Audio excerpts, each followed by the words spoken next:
My fusion system. Fusing 1,000 chickens at the start. Chapters 76 to 90. How could a person be so shameless? The Watson and the other manor owners were so angry that their eyes turned black when they saw Fulson begged for mercy. Who on earth did they invite to the battle? Where was his dignity as a silver-tier mage and his backbone as a human? Master Wilbur, what should we do now? A fat manor owner who stood beside Wilbur asked him in a low voice. He looked panicked. They had lost. Fulson had been captured, and most of their men had died. Some had surrendered, but they had nothing. They were not enough to fill the gaps between the Golden Flash's teeth. What else can we do? Wilbur gritted his teeth. He looked a little dejected. He turned his head to look at Nightingale, who stood beside him. The girl had watched the show unfold as she enjoyed her rainbow phoenix chicken eggs. Miss Nightingale, please help us. You don't have to attack Black Moon Castle. I understand that it is not realistic. But perhaps you can help us leave this place. I'm willing to give you half of the manor's assets. Even if Nightingale was willing to attack Black Moon Castle, Wilbur did not think they would win. After all, Nightingale was only a gold-tier warrior. Black Moon Castle had 2 gold-tier warriors, Watson and Golden Flash, and Watson had a white gold armor. Half of the manor's assets? I'll think about it. Nightingale put the peeled egg into her mouth and gently touched her lips with her fingers. She appeared hesitant. Miss Nightingale, this is a request from the Wilbur List family. If you agree, you'll be in our family's good graces. Wilbur said through gritted teeth. If Nightingale could send him back to the manor, he would take Monica and the rest of his assets and leave the border. Once he left the border, he could settle anywhere in the kingdom. It was a huge kingdom, and Watson would have a lot of trouble finding him. This is also our request. The other manor owners understood Wilbur's meaning. They bowed their heads at the same time. Even though it was difficult for them to accept the loss of half of their assets, they want to keep their lives. It is a good offer, but I don't want to agree to it. Nightingale glanced at the owners. Her eyes flashed with deep disdain and contempt as she spoke so seriously. Why? Wilbur was anxious. Because I don't like you. Is this reason enough? As a shadow guard, Nightingale had killed many bad men. She had seen the young girls who were humiliated to their deaths in those noblemen's houses. She had also seen them treat their slaves like animals and refugees who were starved to their death. Wealth bred evil and power inflated men. Some noblemen could not be called human. Even though those manor owners in front of them were not that bad, they had joined forces for their own selfish desires. They wanted to destroy their eyesore, Black Moon Castle. It was obvious that they were not good people. Nightingale looked down on them from the bottom of her heart. What kind of reason was that? Wilbur and the other manor owners looked at each other and saw the anger in each other's eyes. Wilbur lowered his voice, and he looked cold as he said, Miss Nightingale, you are a guard sent by the border count to help us. Is it really a good idea for you to be so willful? Aren't you afraid that the count would punish you if he heard about what had happened? I know what you're thinking, but you don't have the right to use Count Sylvan to pressure me. Nightingale's expression was calm. It seems like you wanted a rational reason, but it is very simple. If I help you, I can only get half of everyone's assets. On the contrary, if I don't help you but support Watson instead, I can get all of your assets. The manor owners' expression on their faces darkened. No, no, no, Miss Nightingale. Even if you do help me, you can't get all of their assets. At most, 20%. That's the limit. At that moment, Watson walked toward Nightingale and waved his hand repeatedly. Nightingale did not do anything. She only ate some rainbow phoenix chicken eggs and sat at the sideline, and yet, she wanted so many benefits. She must be dreaming. Why does it matter? But, Watson, you're too stingy. Nightingale puffed her cheeks in dissatisfaction. At least 80%. Otherwise, I'll send these people away, and you'll get nothing. Also, you should understand that I'm not taking their assets for myself but to offer them to the border count. Since the battle had attracted Count Sylvan's attention, he would expect some benefits from the battle. Only 30%, and no more. At least 75%. Well, 40%. Watson's expression became serious. That is my bottom line. If Miss Nightingale disagrees, then please take the rainbow phoenix chicken eggs and return to the fairy castle. From now on, we are even. You are no longer our honored guest at Black Moon Castle, and I will no longer accept the border count's invitation. All right, 40% then. Nightingale gritted her teeth and said, Watson, you're really an idiot." Then, she casually pulled the nearest farmer off his horse. "I've helped you with your work. You have nothing more to say this time, right?"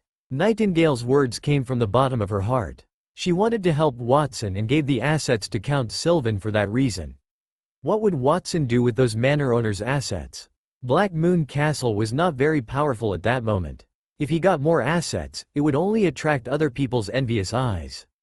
Count Sylvan would be wary of him, so he might as well give the Count those assets in exchange for this protection and favor. On the one hand, he had the assets that he could not control, and on the other hand, he would have the protection of a mighty one. How would one choose? She believed that Watson was a smart person, so of course, he would know. When he saw Nightingale's expression, Watson could already guess her thoughts. However, he had other things to consider as well. The border count had given the battle his tacit approval. He called it a test, and he even wanted benefits after he got Watson into trouble. What was so good about it? It had nothing to do with whether he was wise or not. It was about principles, and Watson could not treat the border count as an enemy like the other manor owners. He also had no intention to curry any favor with them. He understood the border count's thoughts. Lord Sylvan must have wanted to test Black Moon Castle's strength when he learned that the other manor owners wanted to go against them. That was the Count's perspective, but Watson did not like it. He truly disliked it. It was a lofty attitude, and he would crush it eventually. He would collect that debt soon. Furthermore, Nightingale had missed the point. He had the fusion magic, so the benefits of those additional assets were far greater than to leave them to the Count. Strength, resources, talents. Watson knew he needed those things, especially after the latest battle. "Men, arrest Fulson and these manor owners." Watson waved his hand. He had made up his mind. Some of the Black Moon Iron cavalrymen nodded respectfully. Then, they went to the manor owners and tied them up. Then, Vincent led the rest of the men back, and they brought the mages and Nindy with them. "Young Master Watson, may I know what we should do with these people?"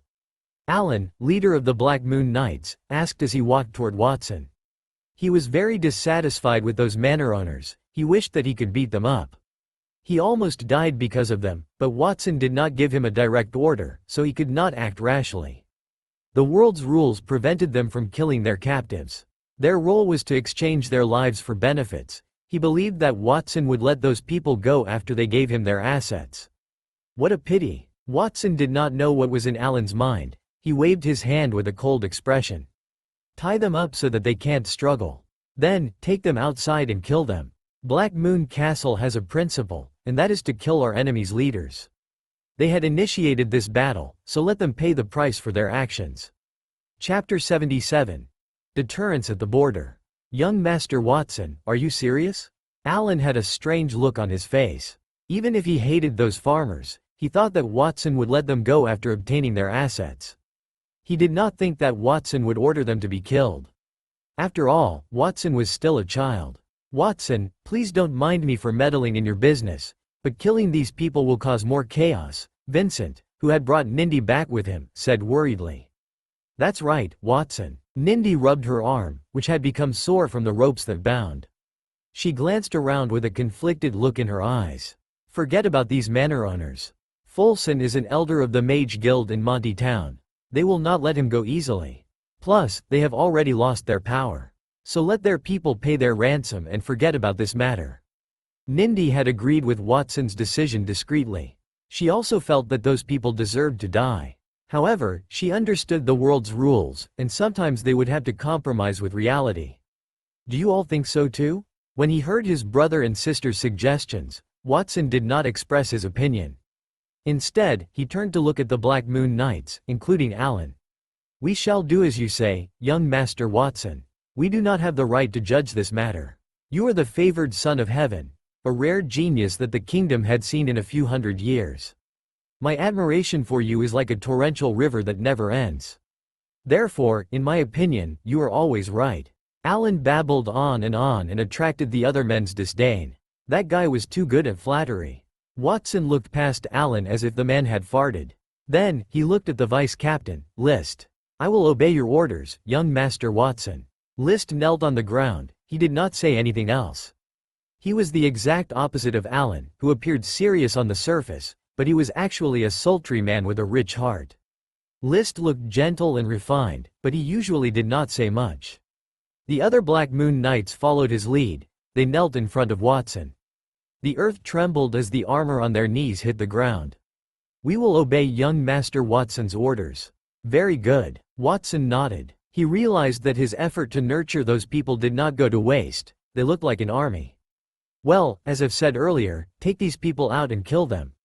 You may think that my decision is cruel and irrational, but you can't rely on compromises if you want to survive in this world. The enemy attacked us first, so do we compromise with them and let them go? Then, the next time, they will bring more people. And should we compromise again? If we do it once, then there will be a second time, and one day, we will not be able to compromise anymore." Watson spoke with confidence and courage. He did not look like a child but more like a king who gave a speech before the war. His men looked at him and subconsciously ignored his age. At that moment, they felt Watson's charisma as their leader. At the same time, they thought about Watson's words. The young man was right. If Wilbur and the others did so many evil deeds, and their punishment was only some of their assets, other parties would think that Black Moon Castle was merciful but weak. More people might get the same idea and attack them next.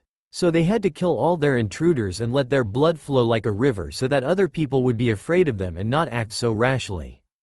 However, since ancient times, the rule of war had always been to exchange captives for assets.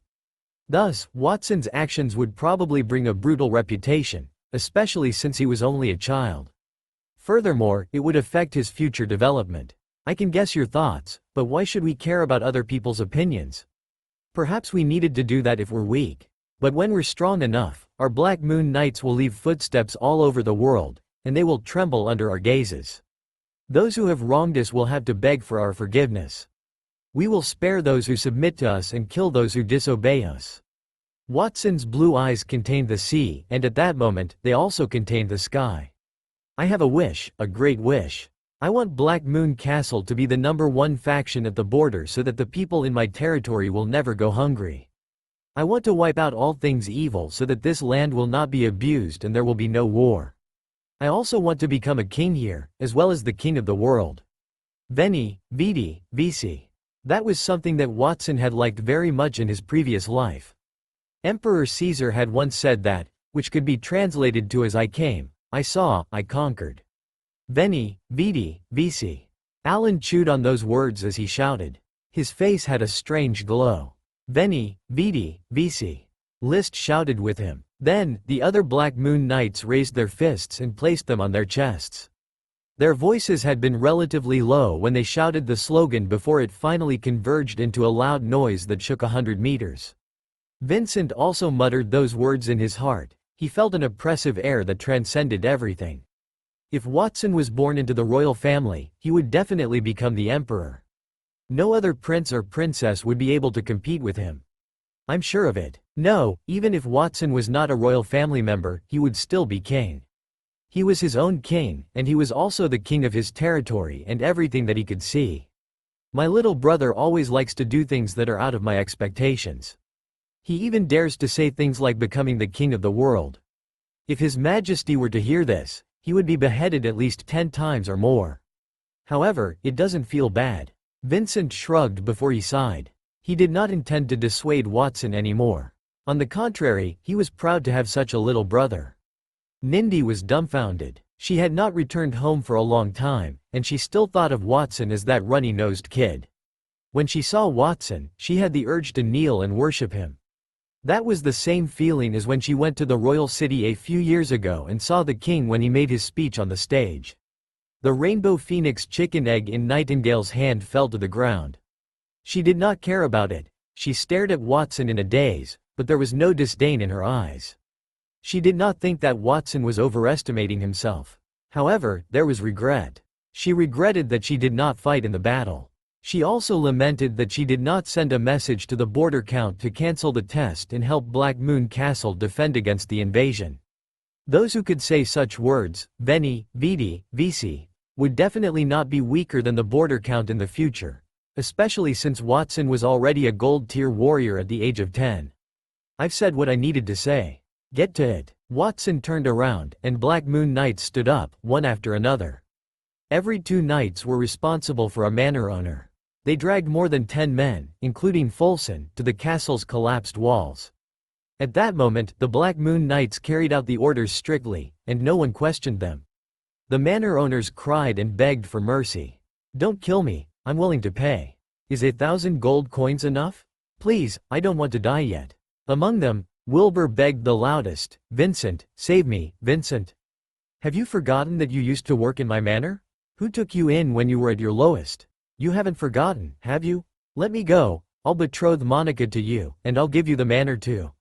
Vincent turned his gaze away. He did not say anything, nor did he look at Wilbur. He had asked Wilbur the same question: why did he attack the castle? Wilbur's answer was that anyone who stood in his way would die, and his answer to Wilbur was the same. "I heard your name is Wilbur List? What a coincidence, my name is List too." List was in charge of the execution. He stroked the snow-white blade. "Young man, since everyone calls me List, please forgive me." Peeved. Before he could finish his sentence, List's hand moved swiftly with a silver light, and Wilbur's head flew. List shook the blood off his blade and looked up at the sky. "From now on, there's only one List." After that, the other Black Moon Knights followed suit. Fulson was the last person to be executed. Before he died, he had shouted, "I'm an elder with the Mage Guild. You have no right to kill me. You have no right." Then, a sword pierced his chest. The ground was covered in blood. The metallic smell rose in the air under the bright sunlight. It was the 10th day of the 9th month of the 221st year of the Holy Dragon calendar. Some manor owners had joined forces and sent their allied troops to attack Black Moon Castle. Unfortunately, they died on the same day, and the alliance leader and Fulson were beheaded. The news spread across the border like a storm and caused every farmer to feel fear from the bottom of their hearts. Chapter 78: A Fusion of Maids. It had been 3 days since Black Moon Castle had defeated the manor's allied troops. "Young Master Watson, these are the spoils of war sent by Wilbur List Manor.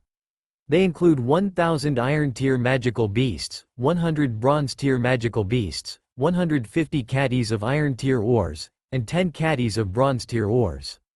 There are more than 100 servants in the manor, including Wilbur's daughter, Monica Hope." List held a list in his hand as he stood in front of Watson. He stood in front of the Black Moon Castle gate that had collapsed into ruins. At that moment, there were more than 1,000 men with their sleeves rolled up and their faces covered in dust as they carried huge dark jade slabs to be repaired. Those 1,000 men were soldiers from the Allied troops who had surrendered a few days ago. They were part of the 5,000-men army that had attacked Black Moon Castle. They had survived the battle and became the castle's slaves. They did not dare to disobey when they saw how the Black Moon Knights slaughtered the manor owners and Fulson. Other than that, there was another reason why they did not dare to resist the order. When List spoke, the servants from Wilbur List Manor had escorted Monica to Black Moon Castle. Their hands were bound, and they either had to push the carts with oars or lead the magical beasts. They had looked dejected, especially Monica, who walked in front of the group. She bit her pale lips as she stared at the castle.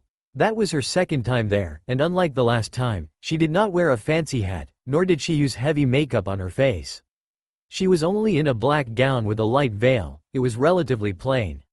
There was a white flower pinned on her chest, a symbol of her sacrifice to her father. The news of her father's death had reached the manor a day ago. When Monica heard the news, she almost fainted. The servants in the manor were also in a panic and had prepared to escape. However, Watson had sent the Black Moon Knights, and they immediately dismissed those people's thoughts. The Black Moon Knights' warriors were at least at the bronze tier. The manor's allied troops had already taken all the elites from the manor to join the battle. Their prisoners in the dungeon were inclined to join Black Moon Castle when they heard about the battle's victor. They even volunteered to help control the people in the manor and count their assets. Each manor had the same story, so Black Moon Castle had to subdue more than a dozen of those manors before they could do anything else. Over the past few days, Watson had given orders to empty all the manors and take over their assets, including their people. So, naturally, they had taken the Wilbur List Manor first. Watson waved his hand when he saw the gloomy expression on the Wilbur List Manor's people as they walked toward Black Moon Castle. It was an indication that Liszt should not speak. After he took a few steps forward, he stopped in front of Monica and bowed elegantly. "Miss Monica, we meet again." "Watson, you devil. Why did you kill my father?" Monica was like an angry lion. Her face was pale, and her large almond-shaped eyes burned with flames. If she had not been tied up, she would have rushed toward Watson and bitten him. "Be careful, young Master Watson." Liszt put the list in his hand away to protect Watson carefully. The chaos attracted the attention of the slaves, the soldiers who had surrendered, as they moved the stones. Most of them only glanced at Monica and shook their heads in pity. They walked forward and took the ore materials from Wilbur Liszt Manor's carts, and they also led magical beasts away. "Hello, young Master Watson. I'm a bronze tier guard from Wilbur Liszt Manor. My name is Gorman." A middle-aged man with short hair and a lightning-shaped scar on his forehead walked forward from the Wilbur Liszt Manor group. He knelt in front of Watson. "These are all the people from Wilbur Liszt Manor. Young Master, please count them all. I've long heard of Black Moon Castle's good name, and I've long wanted to seek refuge here. However, my master drugged my food and threw me into the dungeon before I could leave. He should not have done that, and facts had proven that I was right." Gorman had played an important role in consolidating assets from the Wilbur Liszt Manor. His great name was not unknown at the border. They said that he was good at using water elemental combat aura to generate lightning, and some even called him the Green Lightning. He was a bronze tier warrior, but his speed was at the silver tier.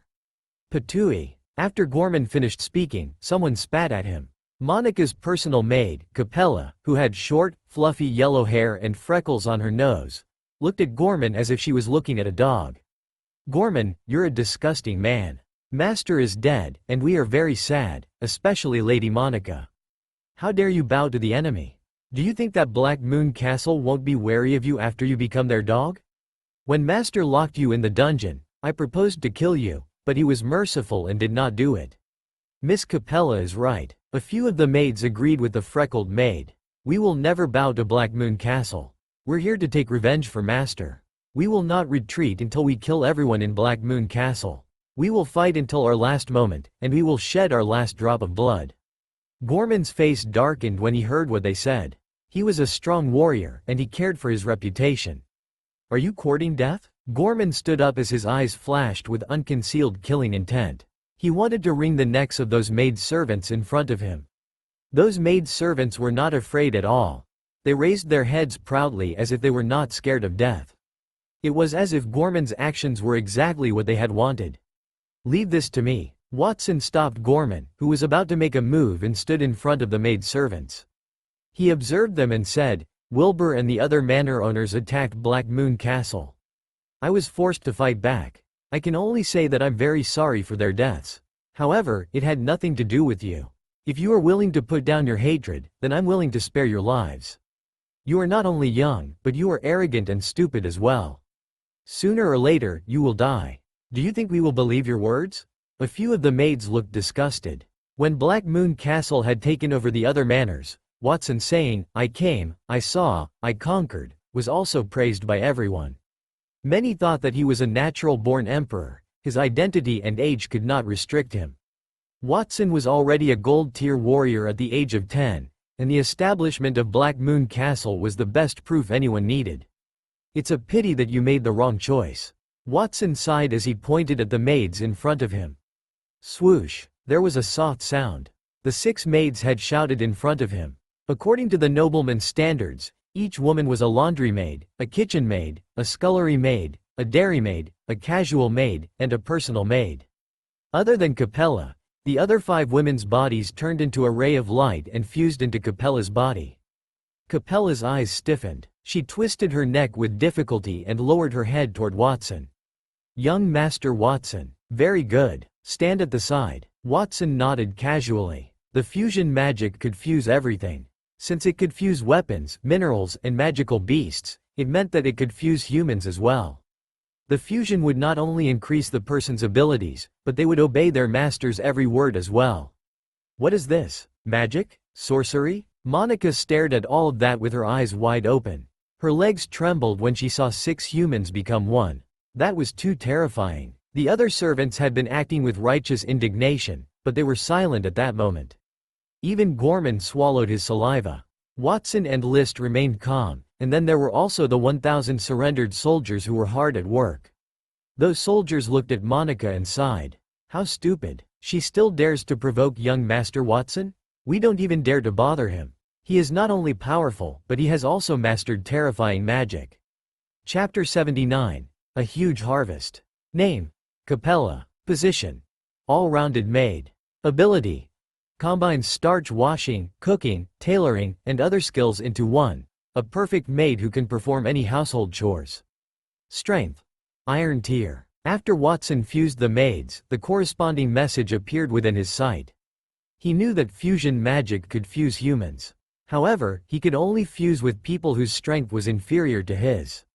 For example, Watson was a gold-tier warrior, so he could only fuse with people ranked below that. Of course, those who had already been fused would not have the same restriction. For example, the Golden Flash was a product of fusion.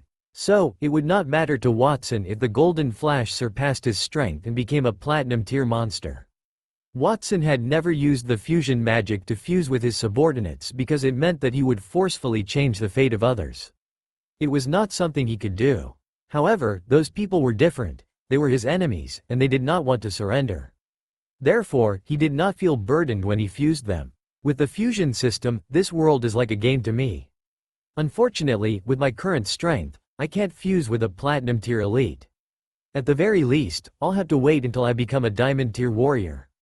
Watson muttered to himself and sighed. If it were not for the system's restriction, he would not have needed to pretend to be polite with the people at the border. Instead, he would have accepted their invitation and then fused them so that they would be his underlings. I'll ask you again, do you surrender? Watson asked the people from Wilbur List Manor. We surrender. You are now our master, young Master Watson. I only hope that you won't use magic to turn us into puppets. Those people responded hurriedly and cautiously. They were not afraid if Watson's magic would destroy them, and that showed their integrity. However, they did not want to be part of Watson's fusion system. When they saw Capella's obedience toward Watson, it was apparent that her thoughts had been twisted to a certain extent. A fate as a puppet was worse than death. At that moment, they began to see Watson differently. He was no longer a cute child but a devil. Miss Monica, what about you? She had kept quiet. Monica bit her lips as she lowered her head dejectedly. As long as you let me go, you can do whatever you want. She no longer appeared arrogant and supreme. She knew who was the real master in that situation. The arrogance that she had developed in Wilbur List Manor had been suppressed by fear. Very good. Watson nodded and revealed a shy smile that matched his young age. List, bring Miss Monica to the castle. She will be a maid in our manor. As for the others, Gorman can join the Black Moon Knight and receive a set of bronze-tier armor and a liger later. The others can be our workers and help to repair the castle. If they perform well, they can be promoted and receive 1 gold coin per month. The people's eyes lit up when they heard that. Many of them were low-class servants in Wilbur List Manor. It was good enough if they could get a few silver coins per month. They did not expect Watson to be so generous with them, and that rekindled their hope for survival. It seemed like they could accept their fate as a captive in Black Moon Castle. Yes, young Master Watson, List replied respectfully before he looked at Monica with pity. Miss Monica, please come with me. Then, the group of people followed Lists and entered Black Moon Castle in an imposing manner. Throughout the day, the guards brought more assets and people from the other defeated manors. The resources were divided into categories and piled in the castle. As a result, the number of people in the castle had increased from dozens to thousands, and it was very lively. Night fell, and Watson sat in front of his study table in his bedroom.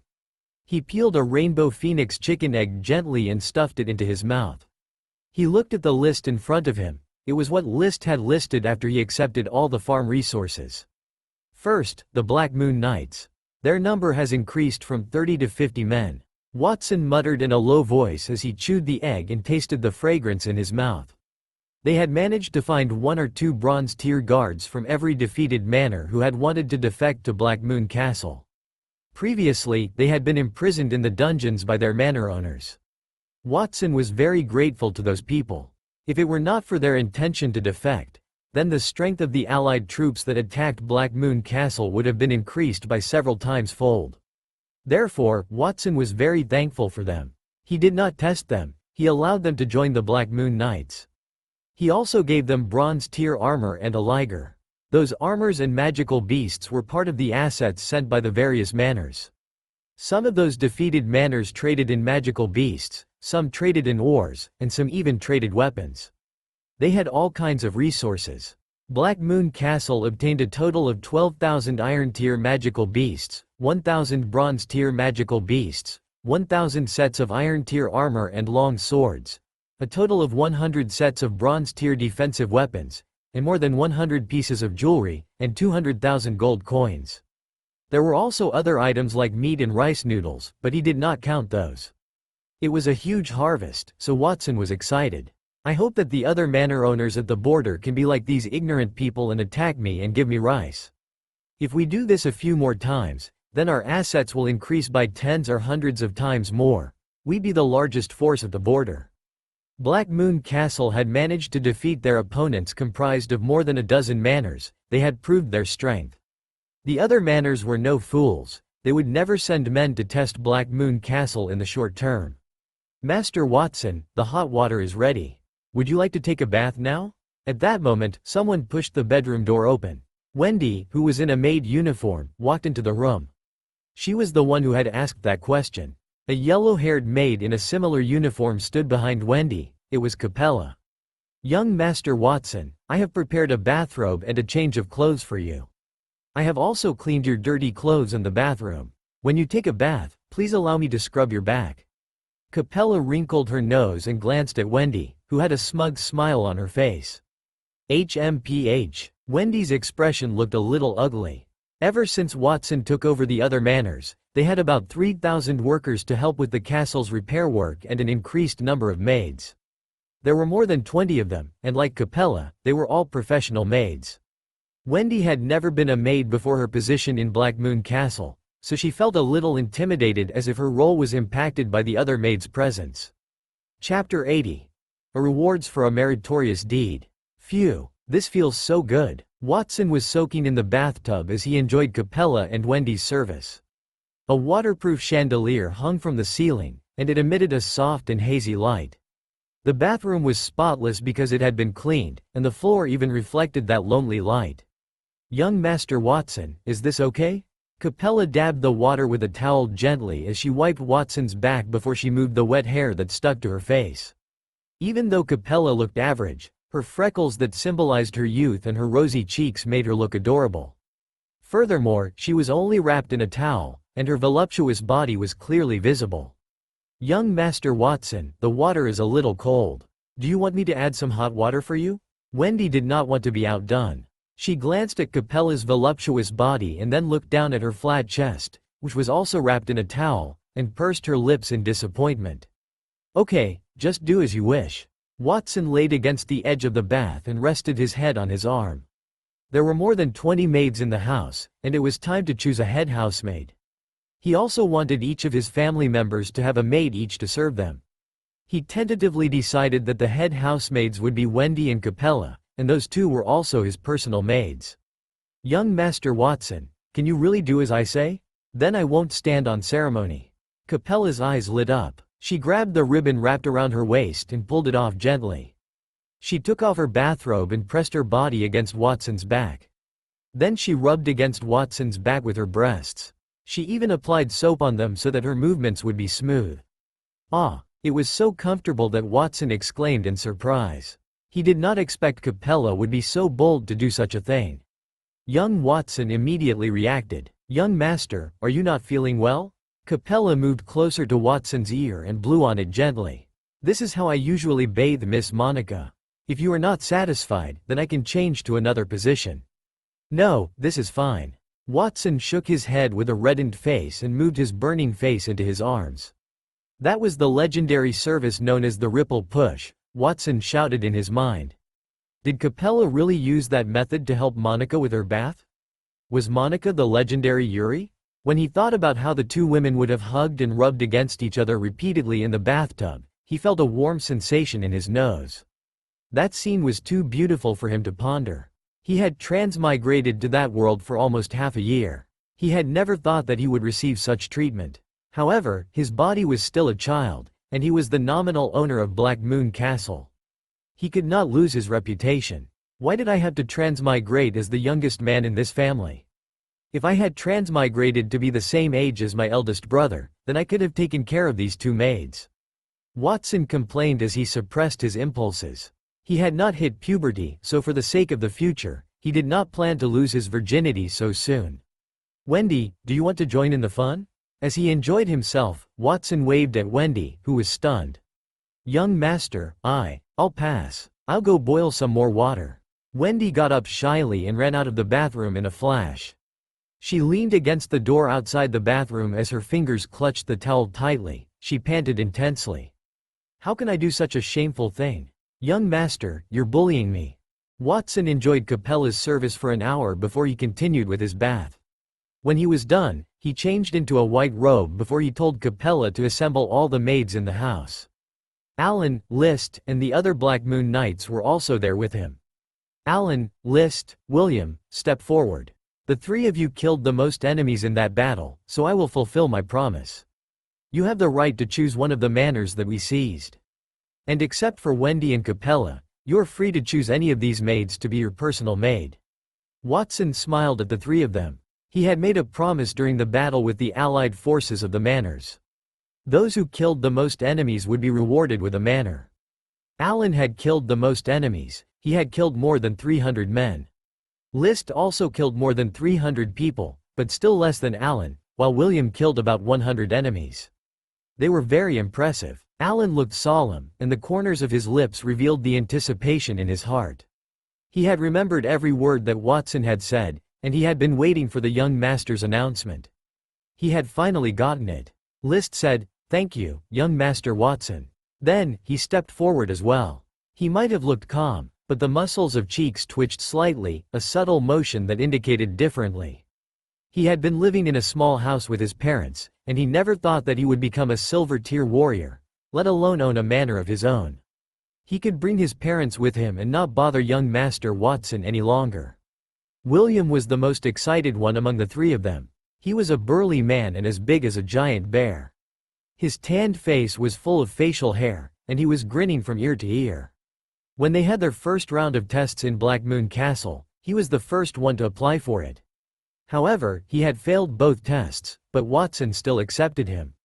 He had the highest attack power among the bronze-tier warriors during the battle, and he had risked his life to kill the enemy. So he deserved to get rewarded. He had not dared to think about his own manor, but he would get one that belonged to himself. He would be a manor owner. The other knights, including those who had just joined, looked at them with envy. They clenched their fists as they made up their minds. If a similar battle were to happen in the future, they would definitely perform well and strive to stand out among the knights. They knew that Watson would reward them handsomely. We've seized many manors. The first one is the Wilbur List Manor. It covers an area of 5,000 square meters and has a farm and a courtyard with a fountain. It has about 100 rooms, which makes it the largest manor on the list. The second one is Zangwill Manor. Even though it is not as big as the previous one, it has a better environment. It has a polo field. Watson told him the information he had read in his bedroom. He listed all the strengths and weaknesses of each manor. Young Master Watson, I will choose Zangwill Manor. As the one who had killed the most enemies, Alan was the first to make a choice. Everyone was puzzled. They did not understand why he did not choose the biggest Wilbur List Manor. Alan scratched his head as he explained, "My parents died more than 10 years ago, and I don't have any other relatives in my family. It's not enjoyable for me to live in such a big manor. It'll give me a headache to keep it clean. Therefore, I prefer a manor with a good environment." Watson nodded in agreement. "I shall fulfill your request. From now on, Zangwill Manor is yours. It will be renamed the Allen Manor. In addition to that, you can also choose one of the maids." Alan swept his gaze past Watson. There were more than 20 maids who were so nervous that they were pinching the corners of their clothes. He pointed at a pretty girl with curly chestnut hair and looked about 20 years old. "I'll take her." Alan was very excited when he had chosen, and the maid was excited as well. She would soon live in a huge manor. If she put in more effort and had sex with Alan, she would be the mistress of the manor. Then, she would also become an official member of Black Moon Castle. If they had to choose between a role as the mistress of the manor, or a maid under someone else's command, it was easy to tell which they would want. The other maids, who had not been chosen, were not discouraged either. Instead, they puffed their chests and waited for the next round of selection. They still had 2 more chances. In the tense and exciting atmosphere, List and William made their choices, one after another. List chose a maid who looked honest and capable in the Wilbur List manor, and William chose a manor with its own training ground and a petite maid in her prime. Chapter 81. The Recruitment of Mages. Watson's reward ceremony ended very quickly.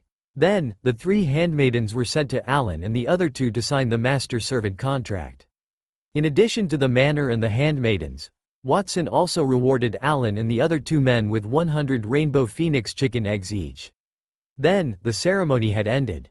Watson left after he delivered an encouraging speech to the other knights. When Watson's figure disappeared into the castle hall, the Black Moon Knights burst into a discussion. "I'm so envious of Captain Allen. The Zangwill Manor he chose is a well-known manor. It has flower beds and grasslands that cost a lot of money to cultivate. The air is fresh, which is helpful for cultivation. Even if it's not for cultivation, the medicinal herbs in the flower bed are also worth a lot of money." One of the guards looked at Alan. His tone could not hide his envy. "I prefer Vice Captain List's choice, the Wilbur List Manor.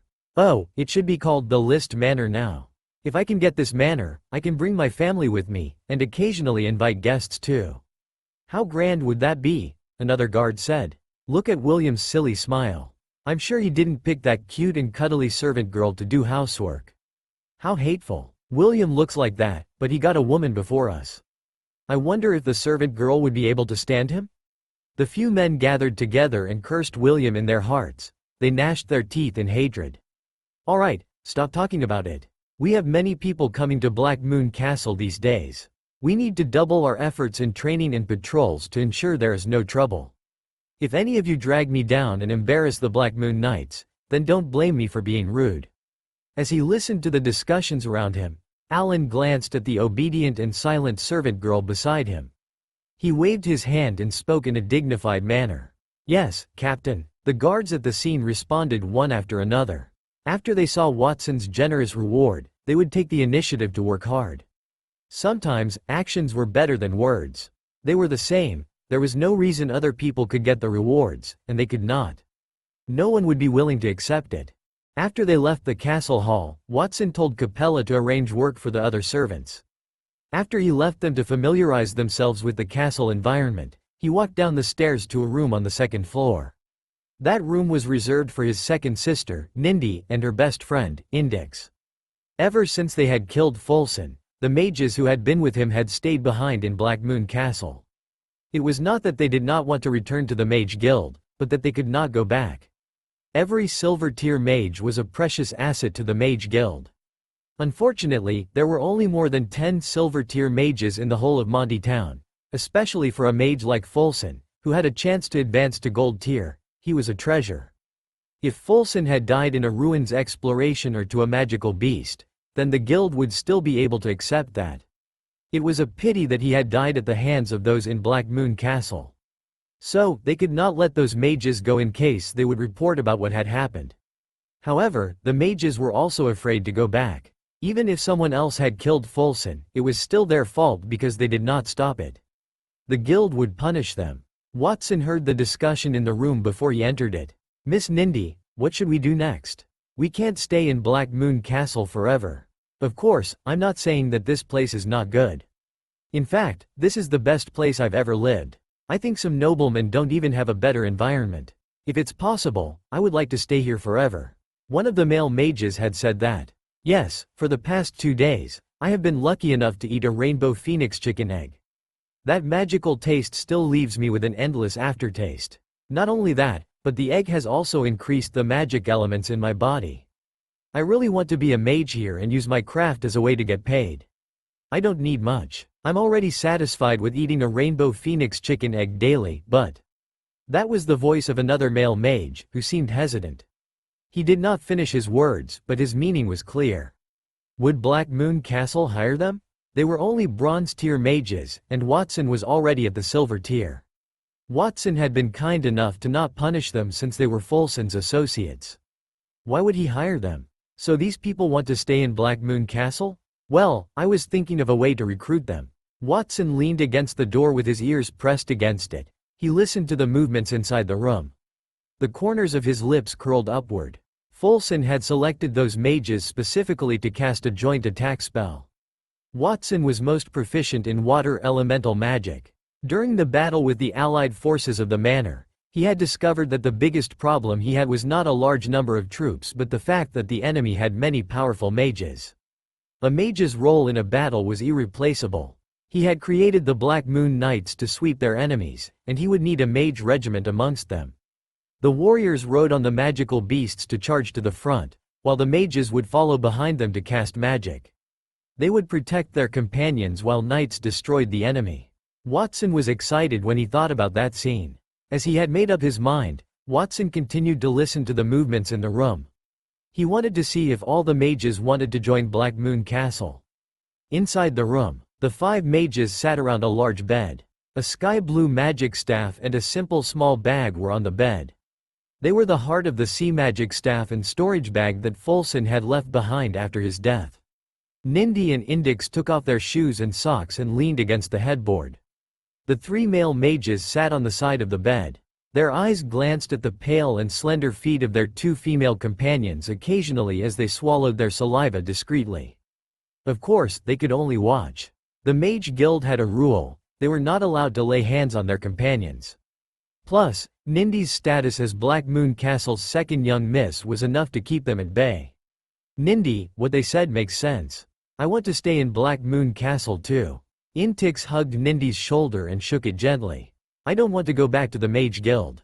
We worked so hard on missions and promotions, but in the end, we can't even get much materials. Unlike here, when you're tired, you can take a bath, and when you're hungry, you can eat good meat and bread, and you have the chance to eat the Rainbow Phoenix chicken eggs too. It's like heaven. After a pause, Indix continued to say, Nindi, for the sake of our friendship, please let me stay here. Even though I'm only an Iron Tier mage, I'll work hard on becoming stronger. I'll try my best to contribute to Black Moon Castle. If it really doesn't work out, then I'll offer Elder Folson's belongings. For the sake of these things, I believe that your brother will accept us. Folson's belongings include 2 precious silver tier items, and there was half a gold tier magic scroll too. They had wanted to send them back to the Mage Guild, but they did not want to go back there. Those items could be used to please the castle's master. Do you all think so too? Nindi pondered for a moment before she looked up at the male mages across from her. Yes, we do. The 3 male mages nodded like chicks pecking at rice. Nindi pursed her lips, and after some hesitation, she said, all right, I'll try to ask Watson later to see what his plans are. I also hope that you can stay, but I can't make any promises. If Watson were still the same young boy she had last seen him, then he would do as she said. However, she had not seen him for so many years. She was unsure that he was still the same. Watson had matured, and he had admirable bearing. She did not dare to say anything like that in front of him. At that moment, the bedroom door opened. Watson walked into the room as he tidied his clothes. There's no need for an introduction, you should know me by now. I managed to listen to some parts of your conversation. Second sister, there is no need to feel burdened. They can stay. However, I will need them to sign a contract to say that they will never betray me. Then, they can become Black Moon Castle's exclusive mages. Also, Folson's relics should be mine. Chapter 82. Learn the Mind Cannonball. Watson, you heard that? Nindi was shocked when Watson opened the door and walked into the room. Yes, we're all friends here, so I hope that everyone can stay too. If you become a mage with Black Moon Castle, I will give you 10 gold coins a month and 3 Rainbow Phoenix chicken eggs every day. However, like the Black Moon Knights, you'll have to participate in training. If you perform well, then you will have a chance to get a high-quality magic staff and the eligibility to learn higher-level magic. Watson narrowed his eyes and smiled like a little fox. They would get a high-quality staff? Learn higher-level magic? The few mages, including Nindi, breathed heavily. When they were with the Mage Guild, they had to accumulate points through missions for several years to exchange for bronze-tier magic scrolls. As for higher-level silver-level magic, it was something that could only be found by chance.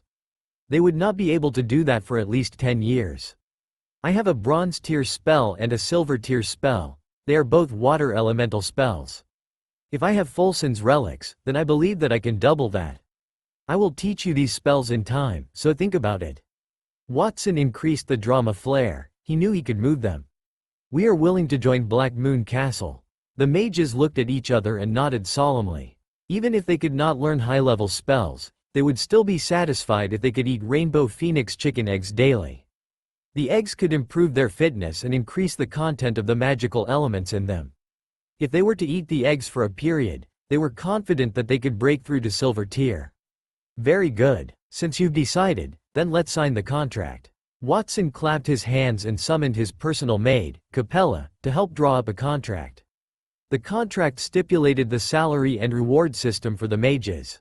It also stated the work that those mages had to do, including daily training, expedition for magical beasts with the Black Moon Knights, defending the castle in times of danger, and others. The people of that world paid great attention to contracts, and once it was signed, they would not go against it. So, to be safe, Watson added a clause at the bottom of the contract that said, the final interpretation of the above clauses would belong to the Black Moon Castle. An hour had passed after the contract was signed. Watson brought the mages, including his sister, to the training field outside the castle. Since the Black Moon Knights were on patrol, no one was at the field, it was only them. Watson, why did you bring us here? Nindy asked carefully as she accompanied Watson. She looked at Watson subconsciously and found that her younger brother had a confident smile on his face. His blue eyes contained everything, and she could not help but nod secretly. He was different from the past. He had been a silly child who had run around their house to a young genius. What had he experienced? I'm going to demonstrate some magic. It might cause some damage if we were in the castle. So it's better to do it here. Watson explained that with a smile. He patted the small bag on his waist and held a sky blue magic staff in his left hand. Those two items were given to him after the mages had signed the contract. He wanted to test the strength of those two items and intimidate those mages. Benefits could make people hot-headed, but it would not last long.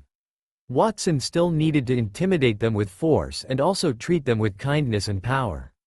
He would only call himself a qualified leader then. After he made up his mind, Watson lowered his head. The information of the magic staff appeared in his eyes. Silver tier tool, Heart of the Ocean Staff. Effect. Increases the casting speed of water elemental spells by 20%, reduces the power by 50%, and reduces the consumption of spells by 50%. Additional effects. During rainy days or in an environment with sufficient water elements, all effects will receive an extra 50% boost. Watson nodded in satisfaction. Then, he raised his staff and tried to use the only silver tier spell he had mastered, the Water Elemental Warrior Summon. When he raised the staff in his hand, a dark cloud suddenly appeared in the sky. Lightning flashed, and thick water columns fell from the sky and landed and left large holes in the ground. They turned into tall, 3-meter-tall blue warriors, and they held a shield and a long spear in their hands, and their steps were firm. Watson felt the swelling pain and discomfort at the back of his head, but he ordered the warriors to stay where they were.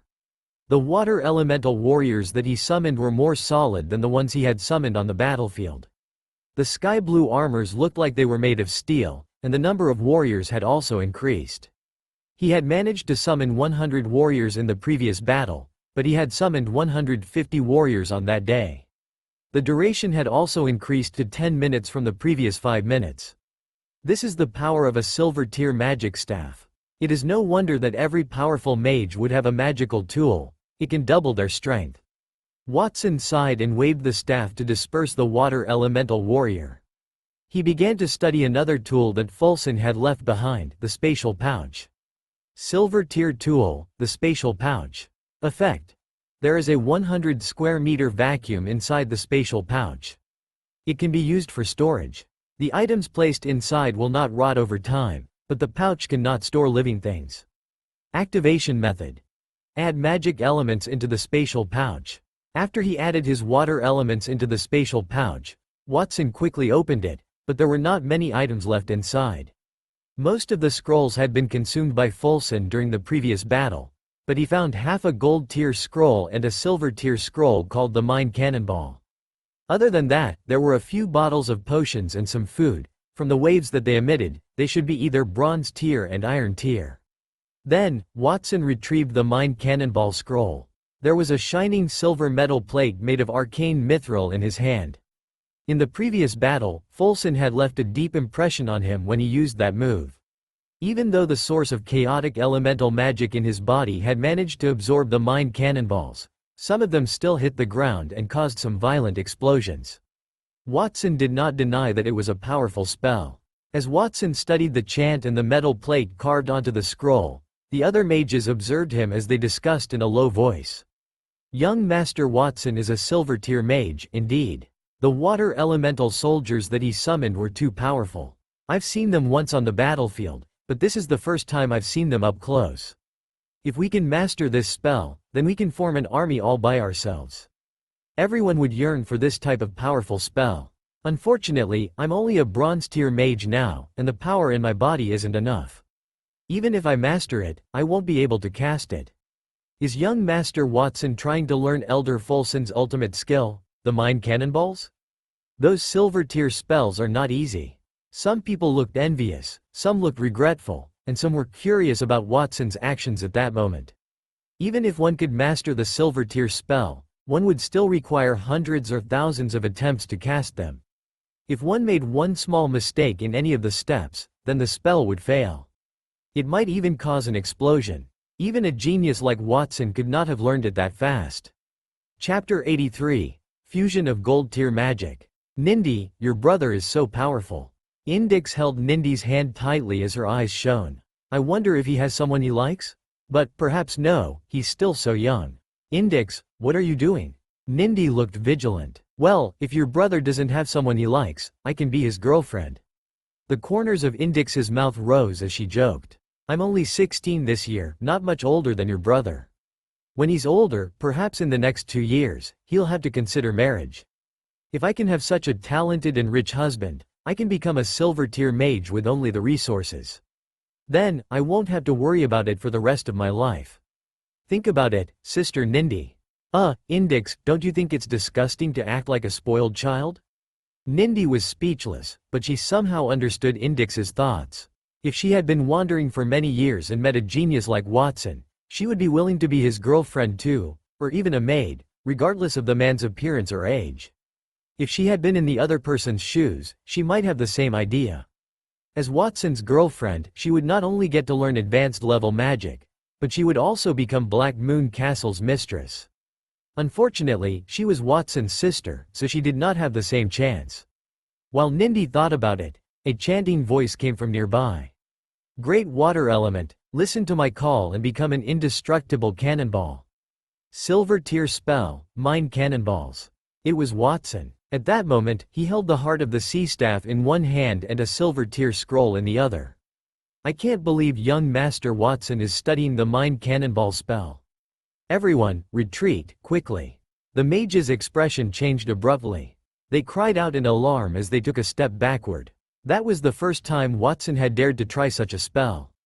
It was fine if the spell had failed, but if there was an explosion, they would not be able to escape at such a close distance. They did not have the same strong physique as Watson's gold tier warriors.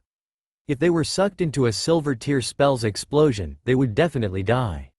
Soon, everyone, including Nindy, retreated about 100 meters. Then, however, a dramatic scene appeared. After Watson finished chanting the spell, a curtain of sky-blue water immediately wrapped around his body. The heart of the sea staff magnified the effect several times more. It changed the cannonballs into the size of a human head. There were about 150 of them, and they whistled as they spun above his head. Young Master Watson had mastered the Mind Cannonball spell at first try? A mage stared blankly at the young child. His gaze was dull. This is a silver tier spell. What kind of monster is he? This has already surpassed the realm of a genius. Another male mage followed suit. He did not expect that Watson could master the Mind Cannonball spell so quickly. He was also envious when he thought about how Watson was already a silver tier mage at 10 years old. He was already in his 20s, but he was only a bronze-tier water elemental mage.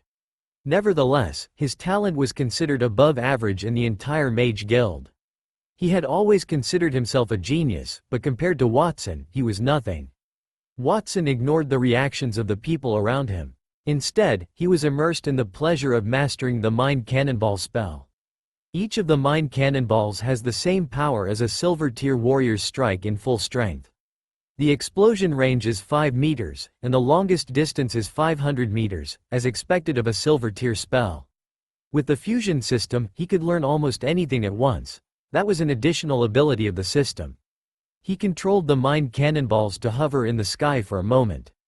As he enjoyed the explosive power contained in them, a bold idea came to Watson's mind. He had 2 silver-tier water elemental spells.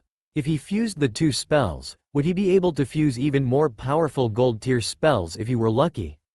Watson could not control the excitement in his heart. System, begin the fusion.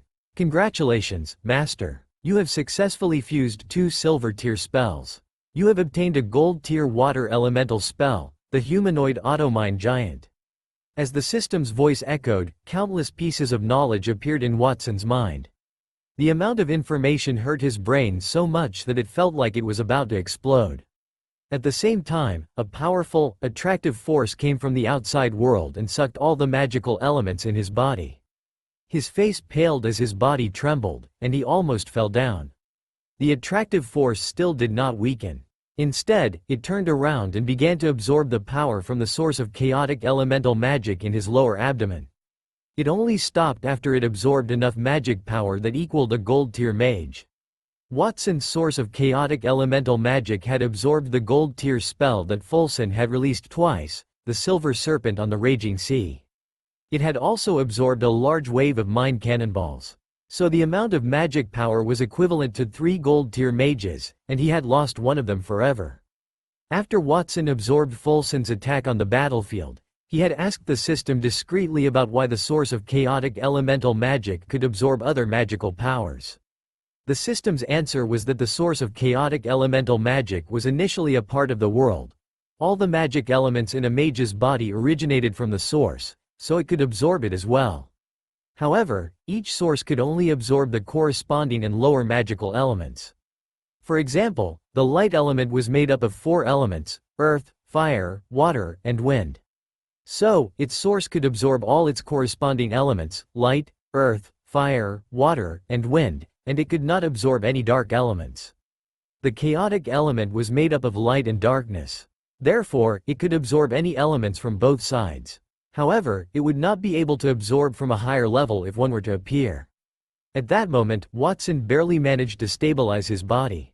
Then, before he could sigh, he saw the 100 mind cannonballs around his body pulled by the lightning inside him. The cannonballs changed their shape and turned into water elemental giants that were more than 10 meters tall.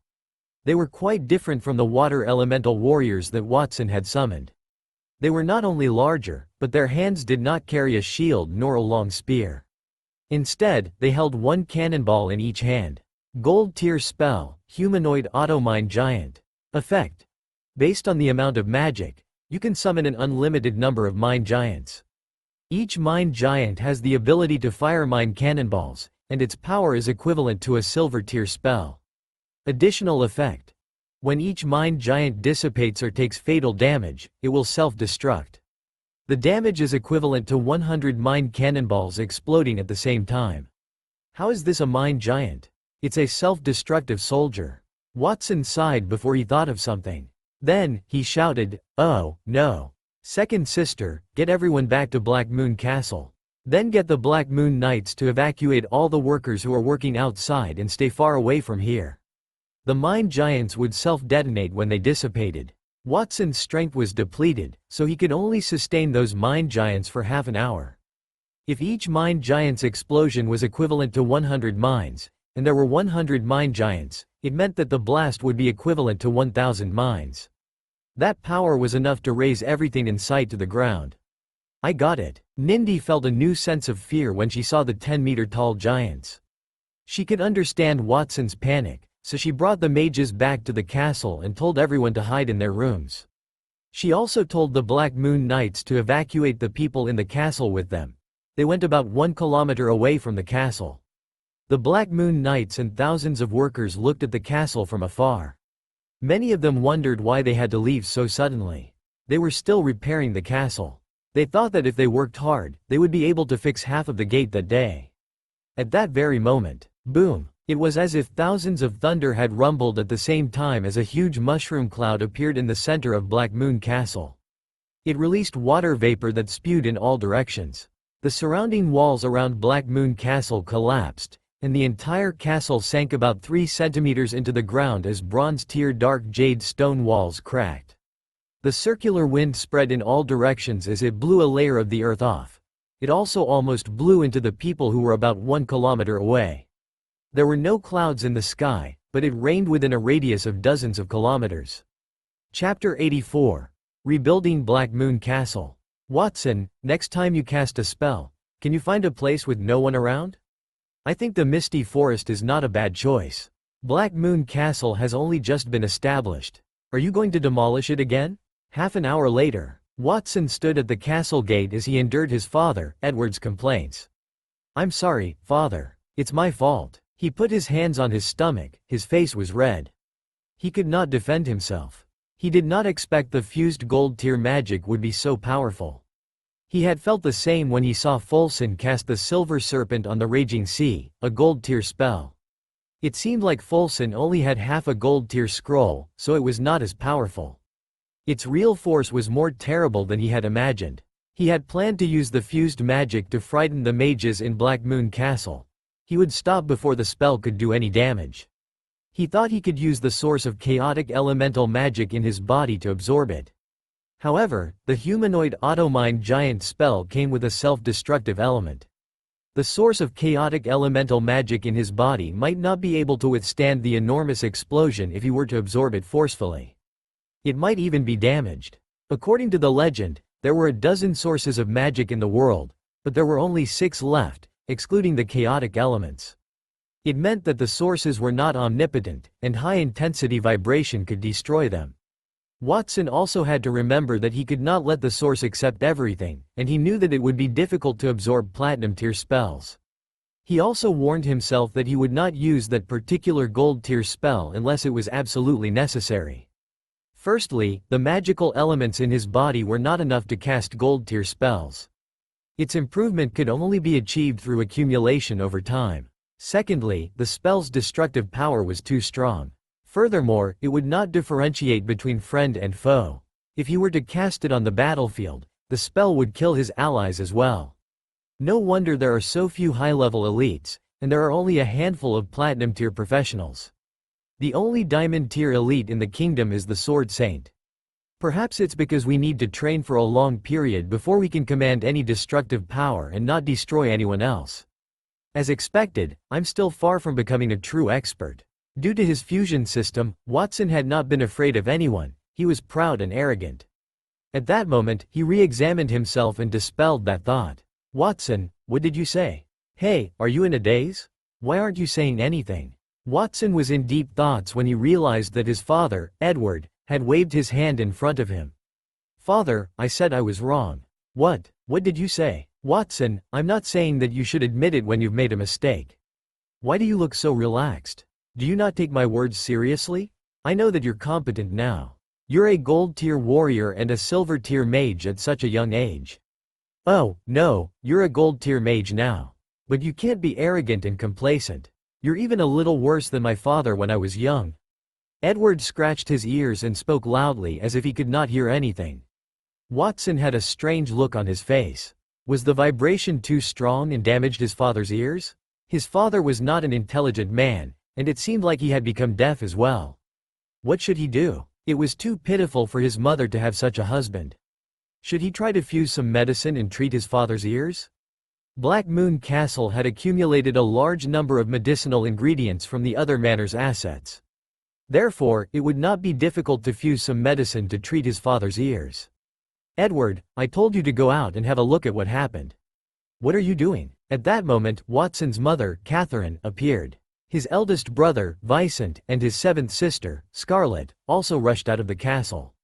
When she was beside Edward, she grabbed his ear and shouted at the top of her voice. "I'm talking to you. Didn't you hear me?" "I did, darling. I'm not deaf." Edward rubbed his ear and complained in dissatisfaction. Watson heaved a sigh of relief. It seemed like his father was not deaf. Perhaps the tremors had caused temporary tinnitus. Scarlett stood behind them, and she observed Watson discreetly. She stuck her tongue out, and she looked shocked. She had been resting in her room when she heard a loud noise from the outside as the entire castle shook. She had thought that it was an earthquake, but after she asked around, she realized that Watson had cast a gold tier spell. She marveled at Watson's strength when she saw the devastation around her and the large, smoking pit on the ground. As one of the youngest in the family, she was still gloating over her silver tier longbow, and she was still working hard to become an official archer. On the other hand, Watson had already become a gold tier warrior and mage. How could there be such a massive gap between them? Vincent also stared at the ruins around him. He had spent so much effort in rebuilding Black Moon Castle, and it had collapsed again. The extent of the damage was even worse than when he had fought against the manor's allied troops. He sighed. He did not even know what else to say about it. Nindy finally walked out of the castle and went to Watson's side. She had a conflicted expression on her face. "Watson, my friends from the Mage Guild said that they would be satisfied if they could stay with Black Moon Castle as mages. They don't need any pay, and they don't even need 3 rainbow phoenix chicken eggs. Just 1 egg per week would do." All the mages were frightened by Watson's display of power. He did not only learn the silver tier water mine cannonballs in an instant, but he also fused them into gold tier magic. They knew they could not afford to offend him. "Second sister, tell them I will honor the conditions that I have agreed.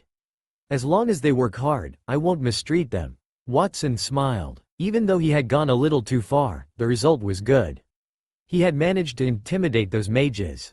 As for the ruined Black Moon Castle, he had already made plans to expand the castle when he seized those manors. Otherwise, it would not be able to accommodate thousands of people. He would take advantage of the opportunity to build the walls to fit 10 more manors. He wanted to make them comparable to Monty Town. They would need to collect more ores from the outside while they build the castle. They would be able to finish it in a month. It was not an excuse for his mistake. He already had that intention in the first place. Meanwhile, in the fairy castle at the border, Nightingale walked into the magnificent castle. The guards bowed their heads and greeted her respectfully when they saw her. "Lord Nightingale, Count Sylvan is waiting for you." Nightingale responded to those people one by one as she touched her empty waist casually. A small basket hung there, but it did not have any rainbow phoenix chicken eggs in it. "No more eggs." Nightingale smiled bitterly. "I only stayed in Black Moon Castle for a few days. Why'd I feel so uncomfortable when I left?" After the battle between Black Moon Castle and the manors, she had bid them farewell as she had decided to return to the fairy castle. Watson had given her 1,000 eggs before she left, but she had eaten them all. Nightingale came to an office door after she passed through the long corridor. Then, she knocked on the solid wood door. "Come in." Nightingale pushed the door open when she heard the dignified voice. She entered the room.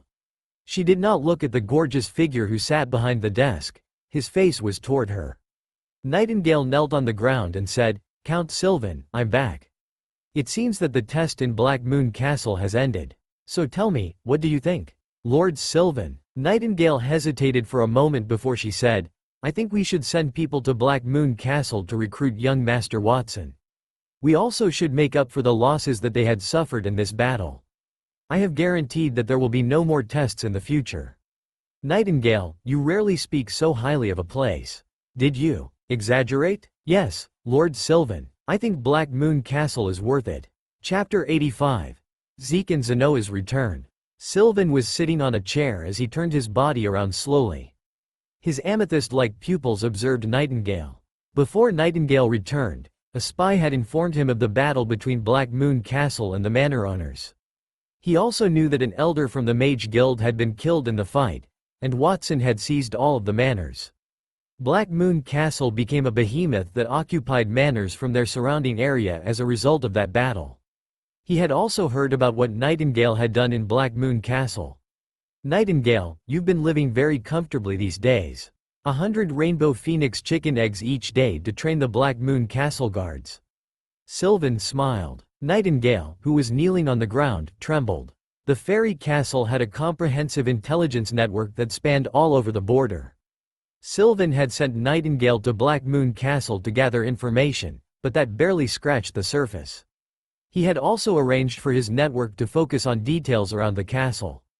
A qualified superior would investigate everything at the border, including his subordinates' actions.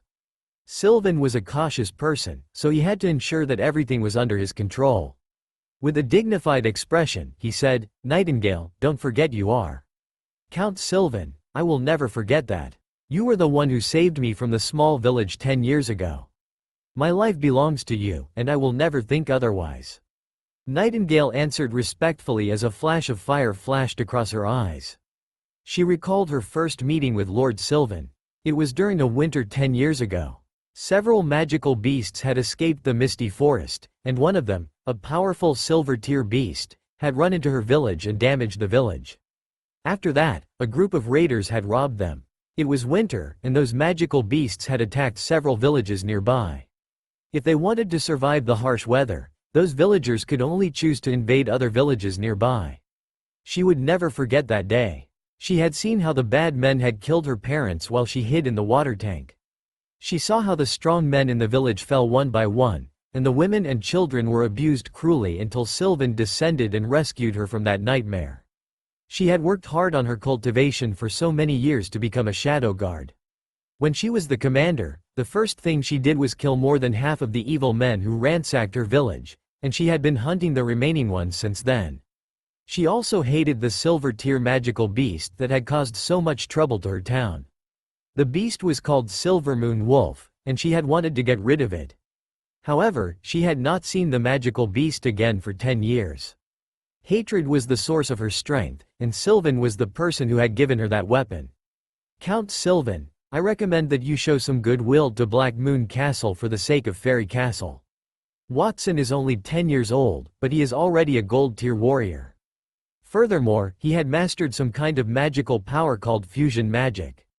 Therefore, I believe that he will be a platinum-tier elite or even a diamond-tier elite when he is 20 or 30 years old. He will be of great help to you then," Nightingale said firmly as she pushed her confusion aside. "Diamond tier? Nightingale, do you think that highly of Watson? I'm only telling the truth." She might have been telling the truth, but only parts of it. When Watson advanced to the gold tier, a light pillar had appeared on his body. It had connected heaven and earth to form a magical symbol. She had not wanted to hide it, but she was not sure what had happened to Watson. She was afraid that it would cloud Sylvan's judgment had she said too much. Perhaps it was a mutation caused by the fusion magic, but she would not know until she investigated it. "I will take that into consideration. You may leave, for now, Nightingale. Winter is approaching, and many magical beasts have escaped from the misty forest.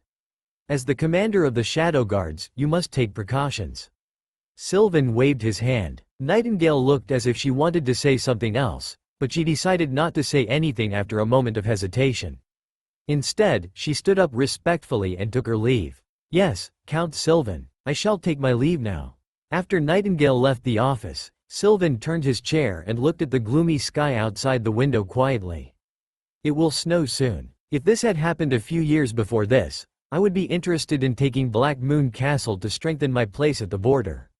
However, someone has repaired the source of the chaotic elemental magic, and I'll need to find them urgently. I'll need them to improve my strength. Black Moon Castle's young master will only reach Diamond Tier in 10 or 20 years. Well, I can't wait that long." Sylvan closed his eyes as he whispered softly, "I only have one goal in mind, and that is to overthrow the person sitting on the throne." Time flew by, and 2 months passed in the blink of an eye. It was nearly the end of the 11th month, almost to the 12th month. A caravan had set out from Monty Town toward the border. The caravan had more than 20 carriages filled with medicinal herbs, ores, armor, weapons, and essential daily necessities such as salt and condiments. 2 young merchants sat at the front of the caravan, and they looked similar because they were twins. "Lord Zeke, Lord Zenoa, we have arrived at the border." At that moment, a strong man with a full mane walked up to the twins and bowed his head respectfully. The man had a different appearance than ordinary people. The man was a demi-human, a hyena maw who was famous for his fighting strength. The demi-humans were a significant race in the world, and they included orcs, half-bug hybrids, vampires, elves, and many others. All creatures with a human body and had extraordinary intelligence were classified as demi-humans. Even though Holy Dragon Kingdom's main population was humans, they still had many demi-humans who lived amongst them. The demi-humans had been powerful more than 40 years ago, and they had instigated the demi-human war in the kingdom. However, they were annihilated by the army of the kingdom. Some of the remaining demi-humans became slaves, while others were demoted to commoners. They would never be noblemen again for the rest of their lives. The demi-humans in the Holy Dragon Kingdom eventually worked as coolies or mercenaries. Since they were born with a stronger physique than humans, they would become Iron-tier warriors when they reached adulthood. Talented demi-humans would even get a chance to become Bronze-tier warriors. Their fees were also cheap, so merchants liked to hire them. The hyena man, who had spoken to the twins, was such demi-human. He was only 30 years old, but he was already a peak Bronze-tier warrior. He was only one step away from the Silver tier. He had an assortment of weapons on his body, which included a long saber and a short sword. One's heart would turn cold when one looked at him. "Lucas, tell everyone to rest for a while. Let's try to arrive at Mist Forest today," the older twin, Zeke, said. "Yes, Lord Zeke." Lucas nodded respectfully. He turned his head and licked his furry lips. Then, he shouted, "Everyone, listen up. We'll take a rest here." There were more than 20 guards in the caravan. The weakest among them was an Iron-tier warrior, and more than half of them were demi-humans. After they heard Lucas's order, everyone took their weapons, sat down, or leaned against the carriage. They drank water and ate the bread they carried with them. They also scanned their surroundings vigilantly, which showed admirable professionalism. "We've finally returned to the border. I wonder if Watson has missed us after so long," Zeke said. He was a little emotional. Zenoa, who sat beside him, smiled. "I don't know what's in his mind, but I am astonished. I heard that he defeated the manor owner's allied troops 2 months ago, and he even killed an elder from the Mage Guild. This matter has spread throughout Monty Town. And thanks to him, we can no longer stay there." Chapter 86. The Bloodied Hand Bandit Gang. It had been 2 months since Watson defeated the manor's allied troops. 2 months was neither too long nor too short. Many people had seen Folson when he left for the border with a few water elemental mages. It was normal for mages to collect necessary supplies while they were on a mission. No one would care if they did not head back for 10 days or half a month, but 2 months was too long. Besides, Folson did not leave by himself. He had taken a few people with him, but none of the mages had returned. The Mage Guild had initially sent some men to scout for news, but they were shocked when they heard the reports. They did not expect to learn that Black Moon Castle had killed Folson while he was on a mission. It also looked like the other 5 mages were detained too. The Mage Guild could not bear with losing 6 mages at once. It even shocked their president. If it were not too close to winter, and the weather was too cold and inconvenient, the Mage Guild's president would have brought men to the border to get an explanation from Black Moon Castle. Zeke and Zenoa had been able to get that information because they had established their own caravan in Monty Town, called the Black Moon Caravan, a name derived from Black Moon Castle. They had been part of the Good Luck Caravan and also Wind Journey Caravan. However, they had left those 2 caravans about a month ago. They had nothing more to learn from the caravan's leaders, and the twins thought they should not rely on other people anymore. Instead, they wanted to use their own fleets to help Black Moon Castle obtain more resources. They had managed to rely on their wits to recruit more than 50 subordinates in a month, and they had managed to become quite famous in Monty Town. They even formed an alliance with the Good Luck Caravan and the Wind Journey Caravan. They would become the most prominent merchant group in Monty Town in a few years if they continued to progress with Black Moon Castle's support. Unfortunately, the Mage Guild had targeted them because of their ties with Black Moon Castle. As a result, the twins had to take half of their subordinates and leave the town. The rest of their group would organize their supplies and prepare for their future departure. At that moment, the twins and their group had decided to take a rest.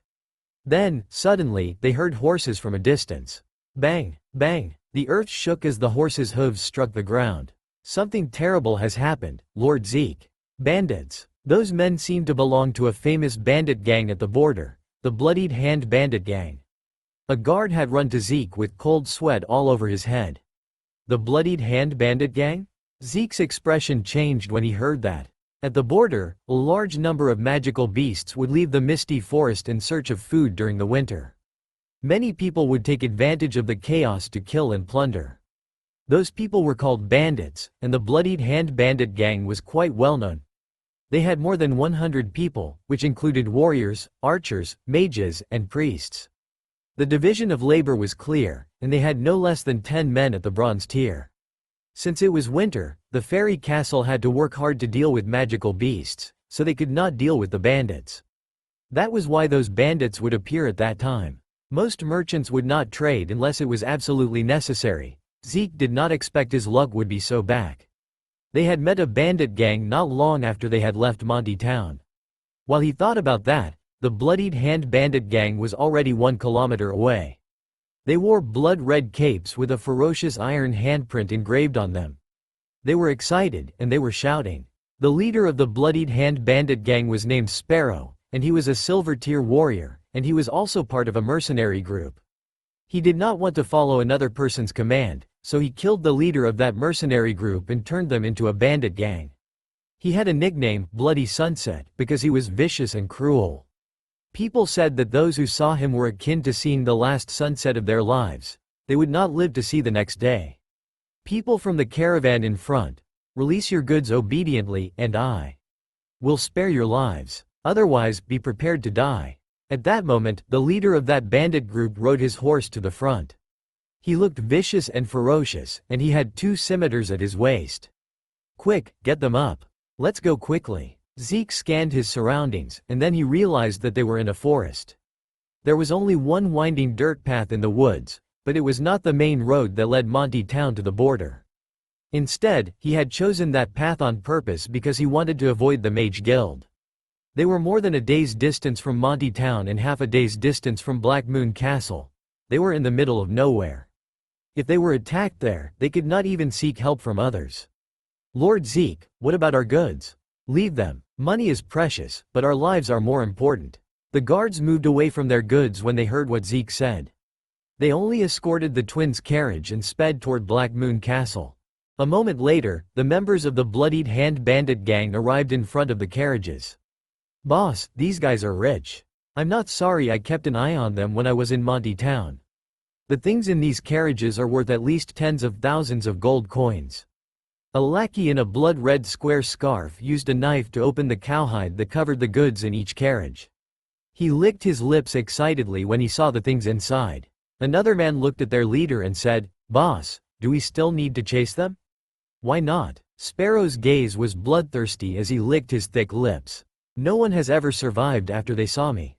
Furthermore, they called themselves the Black Moon Caravan, and I heard that there is a new faction called the Black Moon Castle at the border. They are very rich. If we can catch them, we might be able to extort money from the castle's master and earn even more." Then bandits had a rule. They would only work during the winter, which meant that they would only work 3 months every year. So every time they worked, they would have enough to survive for the next 3 years. "Boss, you are wise and divine." Sparrow waved his hand. He ignored his subordinate's flattery.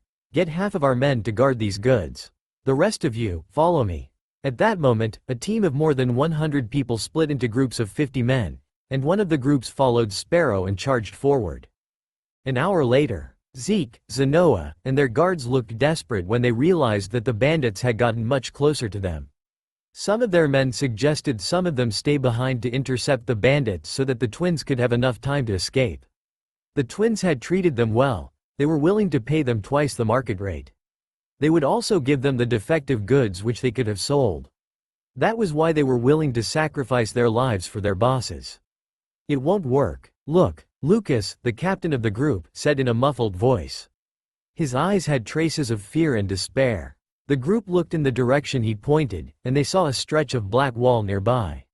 It was 10 meters tall, and it looked endless. It had looked like a giant dragon under the sunset. One would be fearful when they saw it. Where did this city wall come from? Zeke widened his eyes. The wall was black, and it shone with silver light. It was obviously made of bronze-tier ores, and it had looked even more majestic than the one they had in Black Moon Castle. Did Watson build that wall? Or had another force emerged at the border? Look at those rats. It looks like they can run pretty well. The bandits had caught up with them. They were about 100 meters away, and the leader shouted, "Go ahead and run." Why aren't you running? He also felt strange when he saw the wall in front of him. However, he was more excited about catching his prey. The Black Moon Caravan's men were in despair. The wall had blocked their path, and their pursuers were right behind them. They could only raise their weapons in grief and anger. They would have to fight those bandits to their deaths. A huge magical beast with 2 heads and a pair of wings rose into the sky from the wall behind them at a critical moment. A young man in silver armor sat on the beast. He shouted in confusion, "Young Master Zeke, young Master Zenoa. Am I seeing things? Is that you too?" Chapter 87. He seemed to be deaf. Alan sat on the 2-winged liger and looked down from above. 2 months ago, some manor owners joined forces with an elder from the Mage Guild, Fulson, to attack Black Moon Castle. However, they had managed to avert the danger with Watson's exceptional strength. After that, the young master had experimented with gold-tier magic that caused the destruction of half the castle. Fortunately, they had been able to rebuild in only 2 months. The first thing they did was to expand the area. The castle had transformed from a few kilometers in radius to dozens of kilometers. The town also had more than a dozen manors, and each manor was connected by a road in a ring-shaped arrangement, which also included the Black Moon Castle. Watson also told them that they would eventually build offices, hotels, and even entertainment centers. He did not want to lose out to Monty Town. Alan had clapped his hands in agreement with Watson's lofty ideals. Black Moon Castle also had a rainbow phoenix chicken, and they could earn about 10,000 gold coins if they were to sell the eggs daily. It was enough to cover the town's expenses. Plus, Watson also had his fusion magic, and he could fuse weapons that were better than those iron tier and silver tier weapons in the market. The sum contributed to their income as well. They mentioned that Watson's father had already contacted the leaders of the 2 merchant groups in Monterey Town. They were only waiting for winter to pass before they started to trade. Furthermore, Watson also had 2 brothers who were merchants in Monty Town. They would not need to worry about Black Moon Castle's progress. They would not have any problem if they wanted to surpass Monty Town. The Zangwill Manor that Alan had chosen was located at the edge of Black Moon Castle. In addition, he was the captain of the Black Moon Knights, so he would also have to patrol the town. He loved that job because he could show off his equipment to everyone. That day, he was on his usual patrol. He did not expect to see Zeke and Zenoa's caravan. He also saw the bloodied hand bandit gang that pursued the twins. He was nervous. He knew that Watson loved his brothers. Otherwise, he would not have barged into Miles Manor for Zeke and Zenoa. He would probably lose his position if he were to let the twins come to harm under his watch. Alan had that thought in mind when he pushed his liger to fly faster. The beast immediately flew past the city wall and landed in front of the caravan. "Young Master Zeke, young Master Zenoa, it really is you." "Alan?" The twins were stunned when they saw the guard, and then they were delighted. They were worried that the bandits had cornered them. Then, they remembered that Alan was a silver-tier warrior. Even if he could not defeat the bandits, he would be able to help them to escape. "Why are you here, Alan? Aren't you the Black Moon Knights captain back at Black Moon Castle? Did Watson move the castle here?" Zeke asked as he looked at the wall curiously. He thought the wall looked more luxurious than the walls that Watson had built for the castle. The pitch-black wall must have been constructed with bronze-tier stones. "We haven't moved, young Master Zeke. But the castle is quite far from here. You must not have heard about this, but young Master Watson had combined the castle with 10 other manors.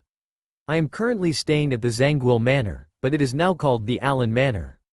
And we've built these walls in the past 2 months, and we used silver tier." Alan explained to everyone as if he knew everything.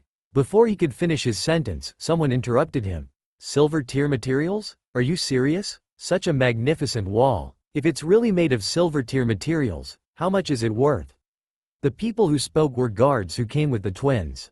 They stared at the wall in front of them with earnest eyes. There was a hint of greed and shock in their eyes. When did Watson become so extravagant to use silver tier materials to build a wall? Is he not afraid that some people might steal some of the stones? Zenoa was puzzled. Silver tier materials were scarce. For example, Some ores could increase one's spellcasting ability, but it was rare. Alan laughed. There's no need to worry about that, young Master Zenoa. He waved his hand. Only silver tier warriors will be able to break these stones, and there aren't that many of them in the entire border. Master Watson had thought about that as well, and that's why the wall is made of obsidian gold. This material doesn't have any other function except that it is tough. Obsidian gold was called metal, but it was actually an ore. Its hardness was beyond one's imagination. It could even withstand the attack of a gold-tier elite. That kind of ore was usually used to make drill bits for mining machines in the kingdom. As they chatted, the bandit gang had reached them. "Boss, that person came down from the sky on a magical beast. He seems to be the caravan group's champion, and he seems strong too. What should we do?" A bandit gang member in a red headscarf asked Sparrow cautiously. Sparrow stopped his horse. He looked at the mighty two-winged liger and then at his own horse. His eyes were filled with jealousy. As the bloodied hand bandit gang leader and a silver tier warrior, he could only ride a horse, but the other party had a magical beast. Plus, it was not an ordinary magical beast, and from its aura, it looked like a bronze tier beast. It might even be silver tier. Then, he looked at Aaron's shining silver armor. It was not an ordinary item either. There was also a long sword at his waist. It might be a complete set of silver tier equipment. Sparrow felt as if he was a country bumpkin when compared to the other party. He immediately spoke with dissatisfaction. "What are you afraid of? No matter how strong he is, he's only one person. We have 50 people here, and we have about 10 bronze tier warriors. Our other men will come soon too. If he's smart, he'll know not to cause trouble. Otherwise," Sparrow chuckled. With a sneer, Sparrow took a few steps forward and berated Alan. "My brother, this caravan belongs to us. If you know what's good for you, step aside, and we'll let you go. Otherwise, don't blame us for not being polite." Alan continued to speak to Zeke and Zenoa about the obsidian gold and what Watson had been up to for the past 2 months. It was as if he did not even hear what Sparrow had said. Did he ignore the bandit leader? Sparrow's expression darkened. He felt as if he had been mocked. No one had dared to disrespect him since he became the bloodied hand bandit gang leader. "Hey, kid, I'm talking to you.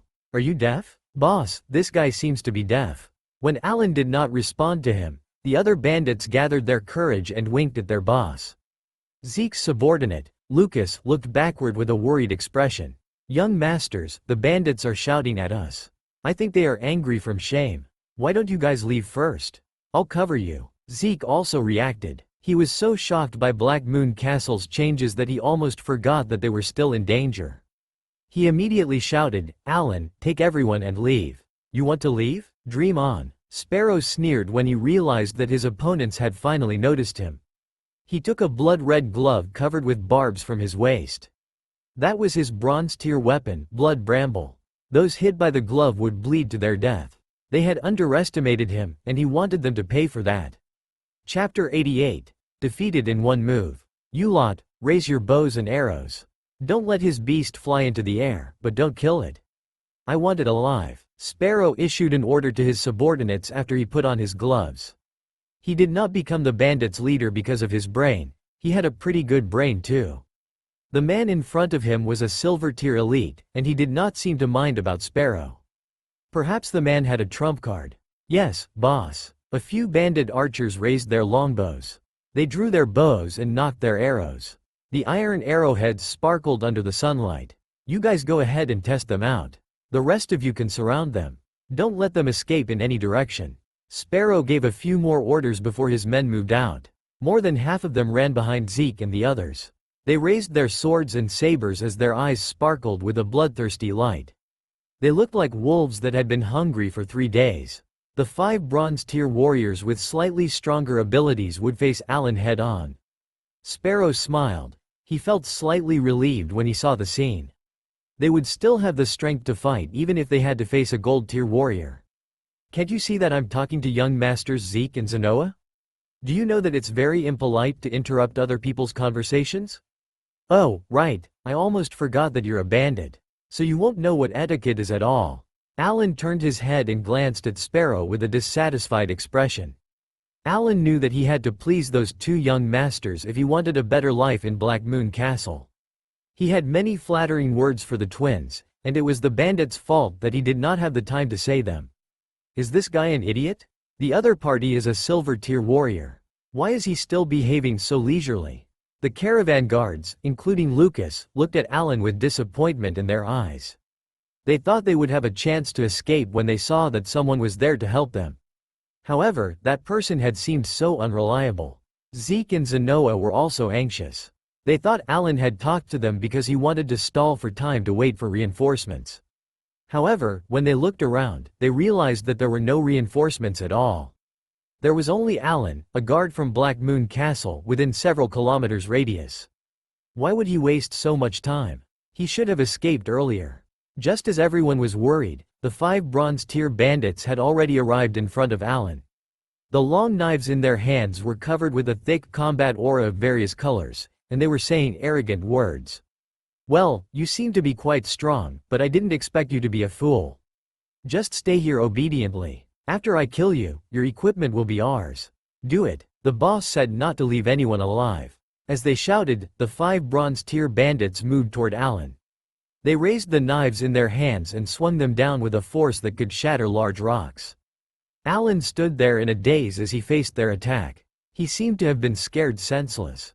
Some of the caravan guards wanted to step forward to help, but they realized that it was already too late. They could only turn their heads away, they did not dare to look. Bang! Right at that moment, a muffled sound echoed. The 5 long knives landed on Alan's body. Alan did not move, but the armor on his body was not damaged at all. On the contrary, the 5 bandits who attacked him had to retreat a few steps. Their faces were filled with disbelief. What had happened? The 5 of them were bronze-tier warriors. Even a silver-tier powerhouse would have to take 2 steps backward to show their respect if they were to attack with their full strength. There was only one reason such a situation had occurred. The armor is silver tier. Furthermore, it's the top quality among silver tier armors. Sparrow shouted excitedly, "Stop! Stop! Leave him to me." He could not afford to be cautious anymore. He could not watch as they destroyed the armor. He felt that he was lucky that day. It was nearly winter, and that was the first time the Bloodied Hand bandit gang had encountered such wealthy merchants. He had not had a set of silver armor for so many years as a bandit. If he could obtain it, his strength would increase by several times fold. He might even be able to annex a few bandit gangs and expand his influence. As he looked forward to a beautiful future, Sparrow got off his horse and walked toward Alan. A pair of bright red combat aura wings appeared on his back, and it was filled with the smell of blood. He had a fire elemental combat aura. It smelled like blood because he had killed countless men. The gloves on his hands started to burn with blood-colored flames. Wherever he walked, there were thick bloody footprints on the ground that would not scatter. His subordinates stepped aside respectfully and discussed with trembling voices. "Get out of the way. Boss is going to make a move. Be careful not to touch the flames on his body. Otherwise, you won't be able to quench it until your body turns to ashes. Even water elemental combat aura won't be able to extinguish it." It was not only the bandits who retreated. The caravan guards also did the same. Their faces seemed pale. They shuddered in fear when they saw the murderous aura from the silver tier warrior. "Kid, I've given you a chance. If you want to blame someone, then blame yourself for not being quick enough." Sparrow raised his right hand at Alan as he declared that. Alan did not move at all. It was as if he was scared senseless. "HMPH, is that all you've got?" A hint of contempt flashed in Sparrow's eyes. It seemed like the other party's strength was not that great. A silver-tier warrior who had killed men was different from a warrior who had never seen blood. He could take care of Alan by himself. He would not need help from his men. Sparrow carried an incomparable aura as he transformed into a ray of light and appeared in front of Alan. His fist burned with flames as he charged toward Alan. Bang! There was a muffled sound, but Alan's face was completely unharmed. Instead, there was a thick layer of water elemental combat aura between his face and Sparrow's burning fist. It looked like the man was quite strong. No wonder he was so arrogant. His pupils contracted. He did not wait for Alan to fight back before he rose into the air and roared. Fighting technique, Bloodied Hand chaotic dance. That was his famous ultimate skill. It was ranked top among the bronze tier skills. The air was crushed as blamed claw marks appeared one after another as it formed a continuous web of fire that struck Alan. This guy is in deep trouble. Boss's fighting skill compressed the flames into a blade-like sharpness. Even though he's a silver tier warrior, not many people could counter this move. Furthermore, this fool is not even defending himself. Nevertheless, a few of the bandits pitied Alan. However, the result shocked them greatly. Alan was still unscathed. There was not even a single wound on his body. He even yawned and scratched his head. Die. Sparrow's eyes reddened. His every punch was faster than the last. However, his attack only hit the ground, where it left an ugly scar each time it struck it. That proved that his attack was not without power. It allowed him to strike like a storm, but Alan was like a rock that did not move. How could this be? After half a minute, Sparrow panted heavily and retreated when he realized that his attacks had been ineffective. As he took a step backward, a sword light flashed in front of him. Whoosh! Alan drew the sword from his waist and pierced it through Sparrow's chest. What is this? It's so flashy. Oh, I'm wearing gold tier armor. Well, it would be strange if you could pierce through it. Gold tier armor? He said softly. Sparrow lowered his head to look at his chest. He revealed an expression that was either sorrowful or angry. Why didn't you tell me earlier? If he had known that the armor on the man's body was gold tier, then he would not have stood there and attacked so carelessly. Of course, he would have wanted it even more if he had known that it was gold tier armor. It was greed that drove him to take action, and it was also greed that harmed him. Had their boss lost the fight? The bandits watched the scene quietly with their eyes wide open. No one said a word. It was as if they could not believe that it was real. Their boss's chest had been pierced by a sword, and his opponent had only attacked him once. Alan drew his longsword with a swoosh before he kicked the heavily injured Sparrow. The sword aura whistled, and the 5 bronze-tier bandits closest to him did not even have time to resist. They were cut into halves at their waist, and fresh blood splattered everywhere. Then, Alan swung his sword again. The sky-blue sword aura was like a long dragon as it engulfed the 3 bandits who had tried to run away. Alan slaughtered them as if he was chopping melons and vegetables. In less than a minute, more than half of bandit gang members were killed or injured. Release the arrows, quickly. A few bandits quickly drew their bows and arrows as they trembled. They aimed at Alan's head and fired. The sharp arrows flew through the air and were shot into pieces by his little finger that was covered in armor. It's really gold tier armor. Sparrow, who laid on the ground, widened his eyes and stared at the scene.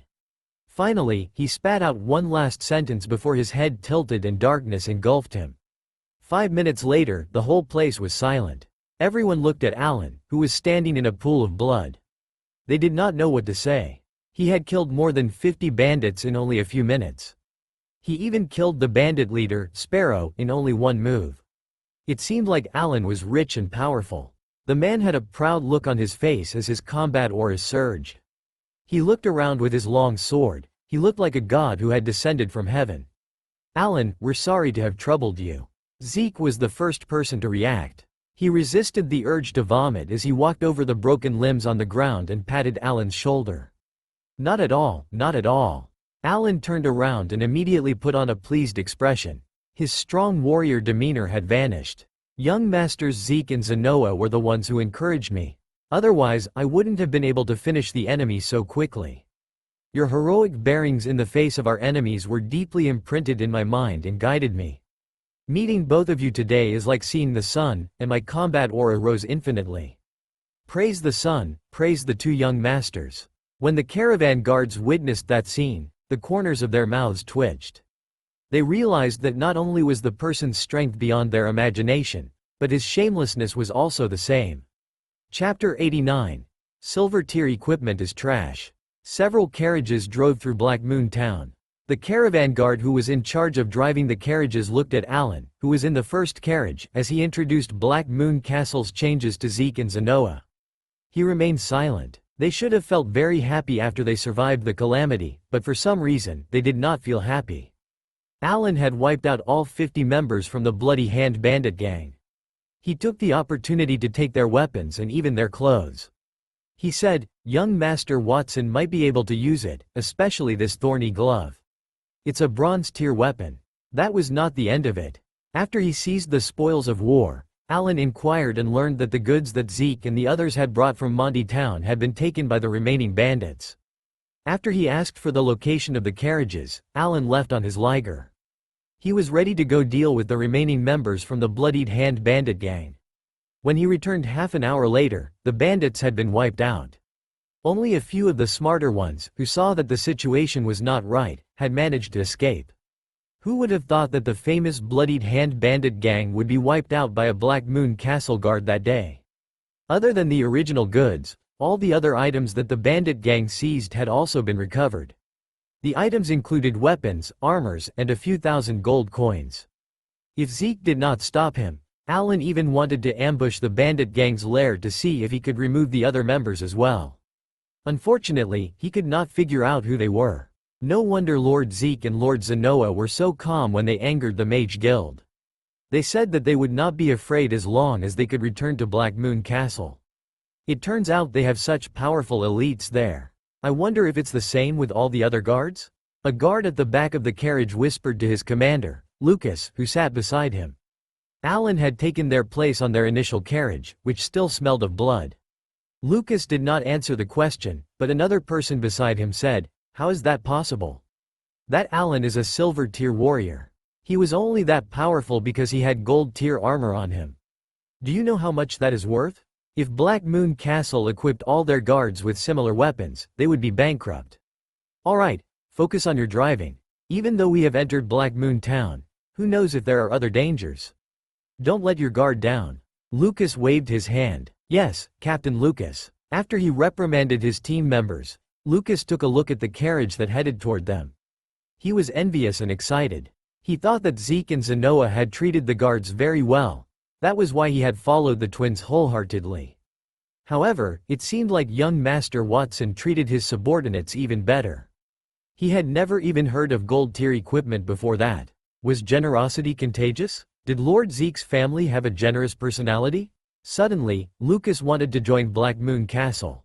He did not want much, perhaps a piece of silver tier equipment would do. There are more than 10 pieces of bronze tier equipment, including the thorny gloves. In addition, there are 100 iron tier longswords and 200 sets of iron tier armor. These are the items that I found on the bandits' bodies. I wonder if you are satisfied with that, young Master Zenoa, young Master Zeke? Those equipment were not worth much.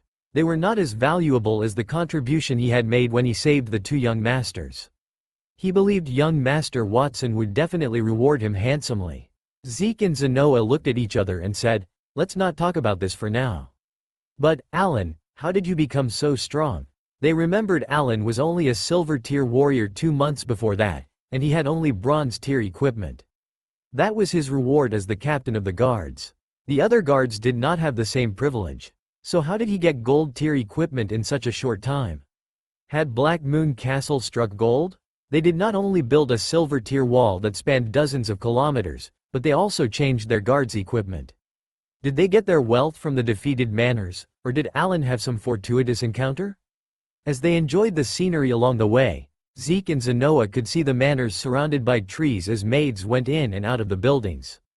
They also saw guards on 2-winged ligers as they patrolled the spacious road, and then there were people dressed in labor attires. Those people were always in groups of 2 or 3. Zeke could guarantee that the road in front of him was definitely the best he had ever seen in a town. It was as smooth as jade and had a milky white luster. Even if the horse carriage moved faster, not a single stone would fly. There was not even a speck of dust on the road. It seemed like the road was not made of ordinary stones. There were fields surrounded by fences on both sides of the road, and there was crystal-colored wheat in those fields. It swayed with the wind, and one could smell the fragrance from afar. If it were not inconvenient in the carriage, Zeke would have wanted to go down and have a taste. Zeke wondered if he had returned to the wrong place. Perhaps he was at the capital of a certain country and not Black Moon Castle. Young masters, I can't explain it in detail. You will know when we get to the castle. As for my equipment, please, allow me to keep you in suspense. You should go to Black Moon Castle to see it for yourself. I believe you will be amazed when you see it. Alan revealed a mysterious smile. We are already very surprised now, Zeke and Zenoa said in unison. They were very excited to see the new Black Moon Castle. About half an hour later, the carriage traveled along the ring-shaped road and arrived at the highest point in the center. There was a steeple-roofed mansion in front of them, and it was surrounded by towering walls. There was a huge training field at the front gate, where more than 10 guards in armor and had long swords in their hands were training. Different types of combat aura collided as it made ear-piercing sounds and illuminated the training field. Judging from the color of the armor on these people, they should be silver tier.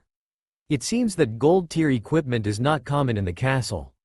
No matter how powerful Watson is right now, it is still too excessive to give each guard a set of gold tier equipment. When they arrived at the castle, Zeke got off the carriage with Lucas and a few other guards. As he had stayed in the caravan for a while, his eyesight had sharpened, and it allowed him to determine the quality of the weapons easily.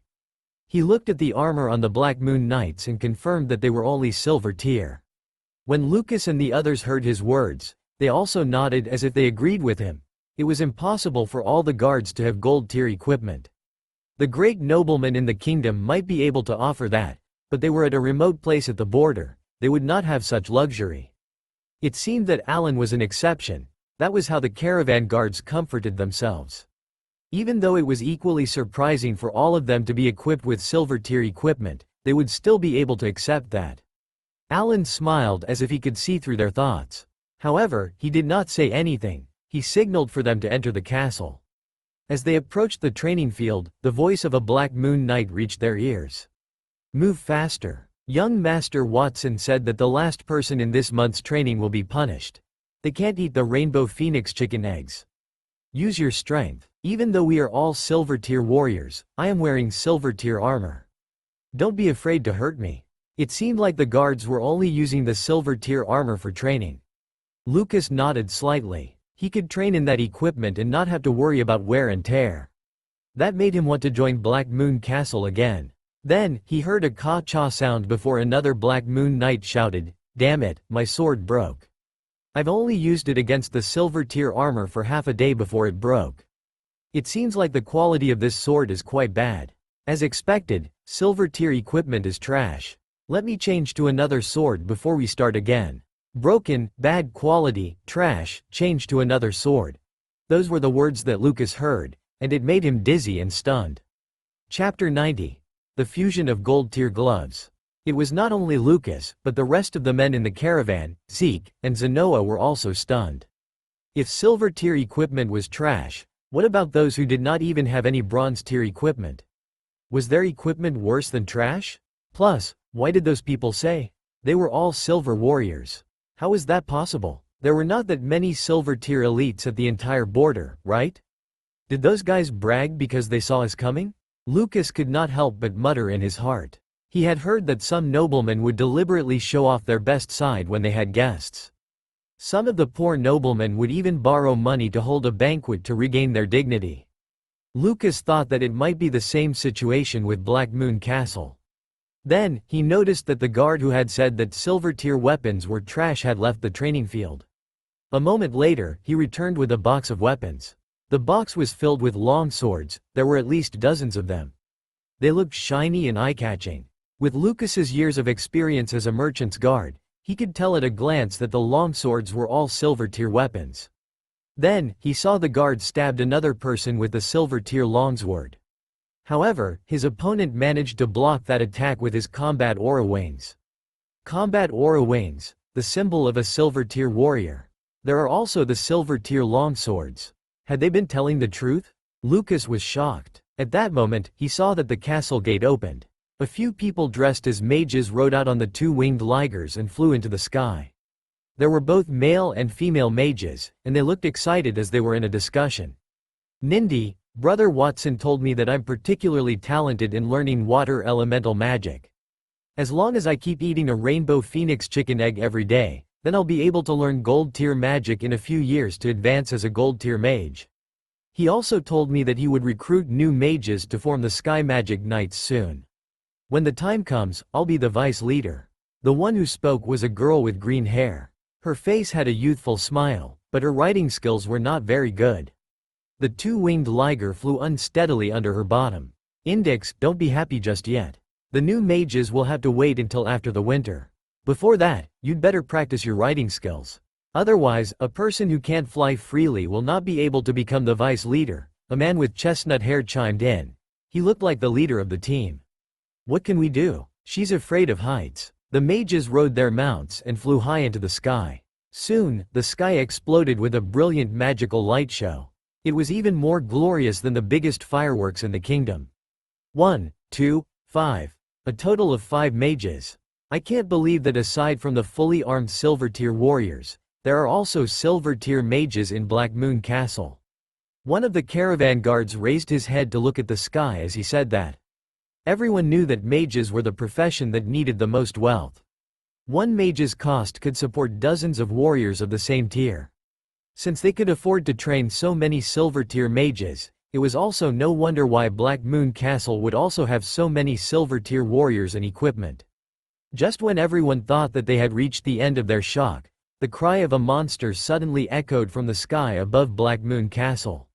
A golden lion with 12 enormous wings had flown into the air. A young child who looked like he was about 10 years old sat on the beast's back. He wore a black shirt and held a sky blue magic staff in his hand. He swung the magic staff downward gently.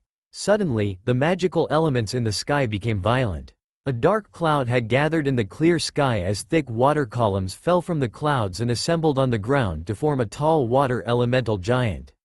Its body was 10 meters tall, and its 2 hands were in the shape of 2 cannon barrels. The thick front section could fit an entire person. What is this? One of the caravan guards sat on the ground as his legs trembled. He did not dare to move at all. A water elemental giant was next to him, and its tall body was like a mountain. He was afraid that he would be trampled if the giant were to move its feet. Is it a gold tier spell? Lucas shook his head. He felt a little dizzy. He could not think because of the successive surprises. Alan stood behind him, and he had been watching coldly from the beginning. Then, he finally revealed a smile. What a bunch of country bumpkins. How could they possibly know Black Moon Castle's greatness? They did not show their new guests everything yet. Alan waved his hand toward the sky. Young Master Watson, we are here. 10 minutes later, Watson wiped the sweat on his forehead as he deactivated the gold tier spell, Humanoid Auto-Mind Giant, and put the heart of the sea staff back into his bag on his waist. He had been practicing that spell every day for 2 months, and he could finally control the spell like when he fused it. He had learned it daily, and his magical capacity had increased. He had officially reached the gold tier. Watson patted the golden flash's head as he got down from its back. The magical beast shrank its body size and contracted its wings immediately. Then, it became an ordinary kitten and climbed onto Watson's shoulder. Third brother, fourth brother, why didn't you tell me that you are coming back today? I was thinking of sending someone to pick you up if you aren't back in 2 days. We had wanted to give you a surprise, Watson, Zeke and Zenoa said in unison. However, it seemed like Watson had given them a surprise instead. Young Master Watson, they had encountered a bandit group called the Bloodied Hand Bandit Gang on their way back. But don't worry, I have exterminated all those bandits. I've also seized more than 300 sets of equipment from them, plus a few thousand gold coins. Please take a look, young master. Alan waved his hand. Some of the caravan guards reacted. They pushed a carriage forward. The coach was full of equipment and gold coins. It looked like a small treasure room. Some of the Black Moon Knights on the field immediately looked at the crowd before they glanced away again. They did not think it was anything special. Young Master Watson, it's all my fault for being incompetent and scaring the 2 young masters. If I were a little stronger, I would have been able to eliminate the enemy faster. As the captain of the guards, why am I so weak? I'm so ashamed. As Alan spoke, he looked at Watson and wiped the tears from his eyes. Watson thought it was funny. He knew that Alan wanted a reward. Even though the man did not say anything about how his brothers were robbed, he could guess that it was a dangerous situation. So there was no harm in rewarding him. Alan, since you brought this carriage back, I'll give it to you as a reward. Watson stood in front of the carriage and glanced into it. Hundreds of iron tier weapons and more than 10 pieces of bronze equals tier equipment were in front of him. Then he saw the pair of gloves. Bronze tier blood red thorny gloves. Effect. Can break the defense of bronze tier opponents. Additional effect. Can inflict severe injuries to the enemy. Wounds from this weapon will not heal. This is the only piece of equipment in this carriage that looks pretty good. Watson muttered as he looked at his brother's guards. Then, he had an idea in his mind. Fuse, activate. He extended his hand toward the carriage. With a light shout, the equipment in the carriage immediately transformed into a stream of light and collided to cover the blood-red thorny gloves. After a moment, the entire carriage of equipment disappeared. The only thing left behind were gold coins and a glittering one-handed glove. The glove was engraved with blood-red patterns, and it had a faint glow as if it was breathing. There were thorny-like patterns on the fingers, and the tips were as sharp as swords. The information about the glove appeared in Watson's eyesight. Gold tier endless sea of blood-black thorny gloves. Effect. Can break the defense of gold tier opponents. Additional effects. Can cause serious injury, break armor, ignores 50% of the enemy's defense, transfiguration, lifesteal, absorbs the enemy's blood. The more blood you drain, the more powerful it is. Additional skills. Endless sea of blood. Releases all the blood it absorbs, causing a large-scale magic attack, up to gold tier.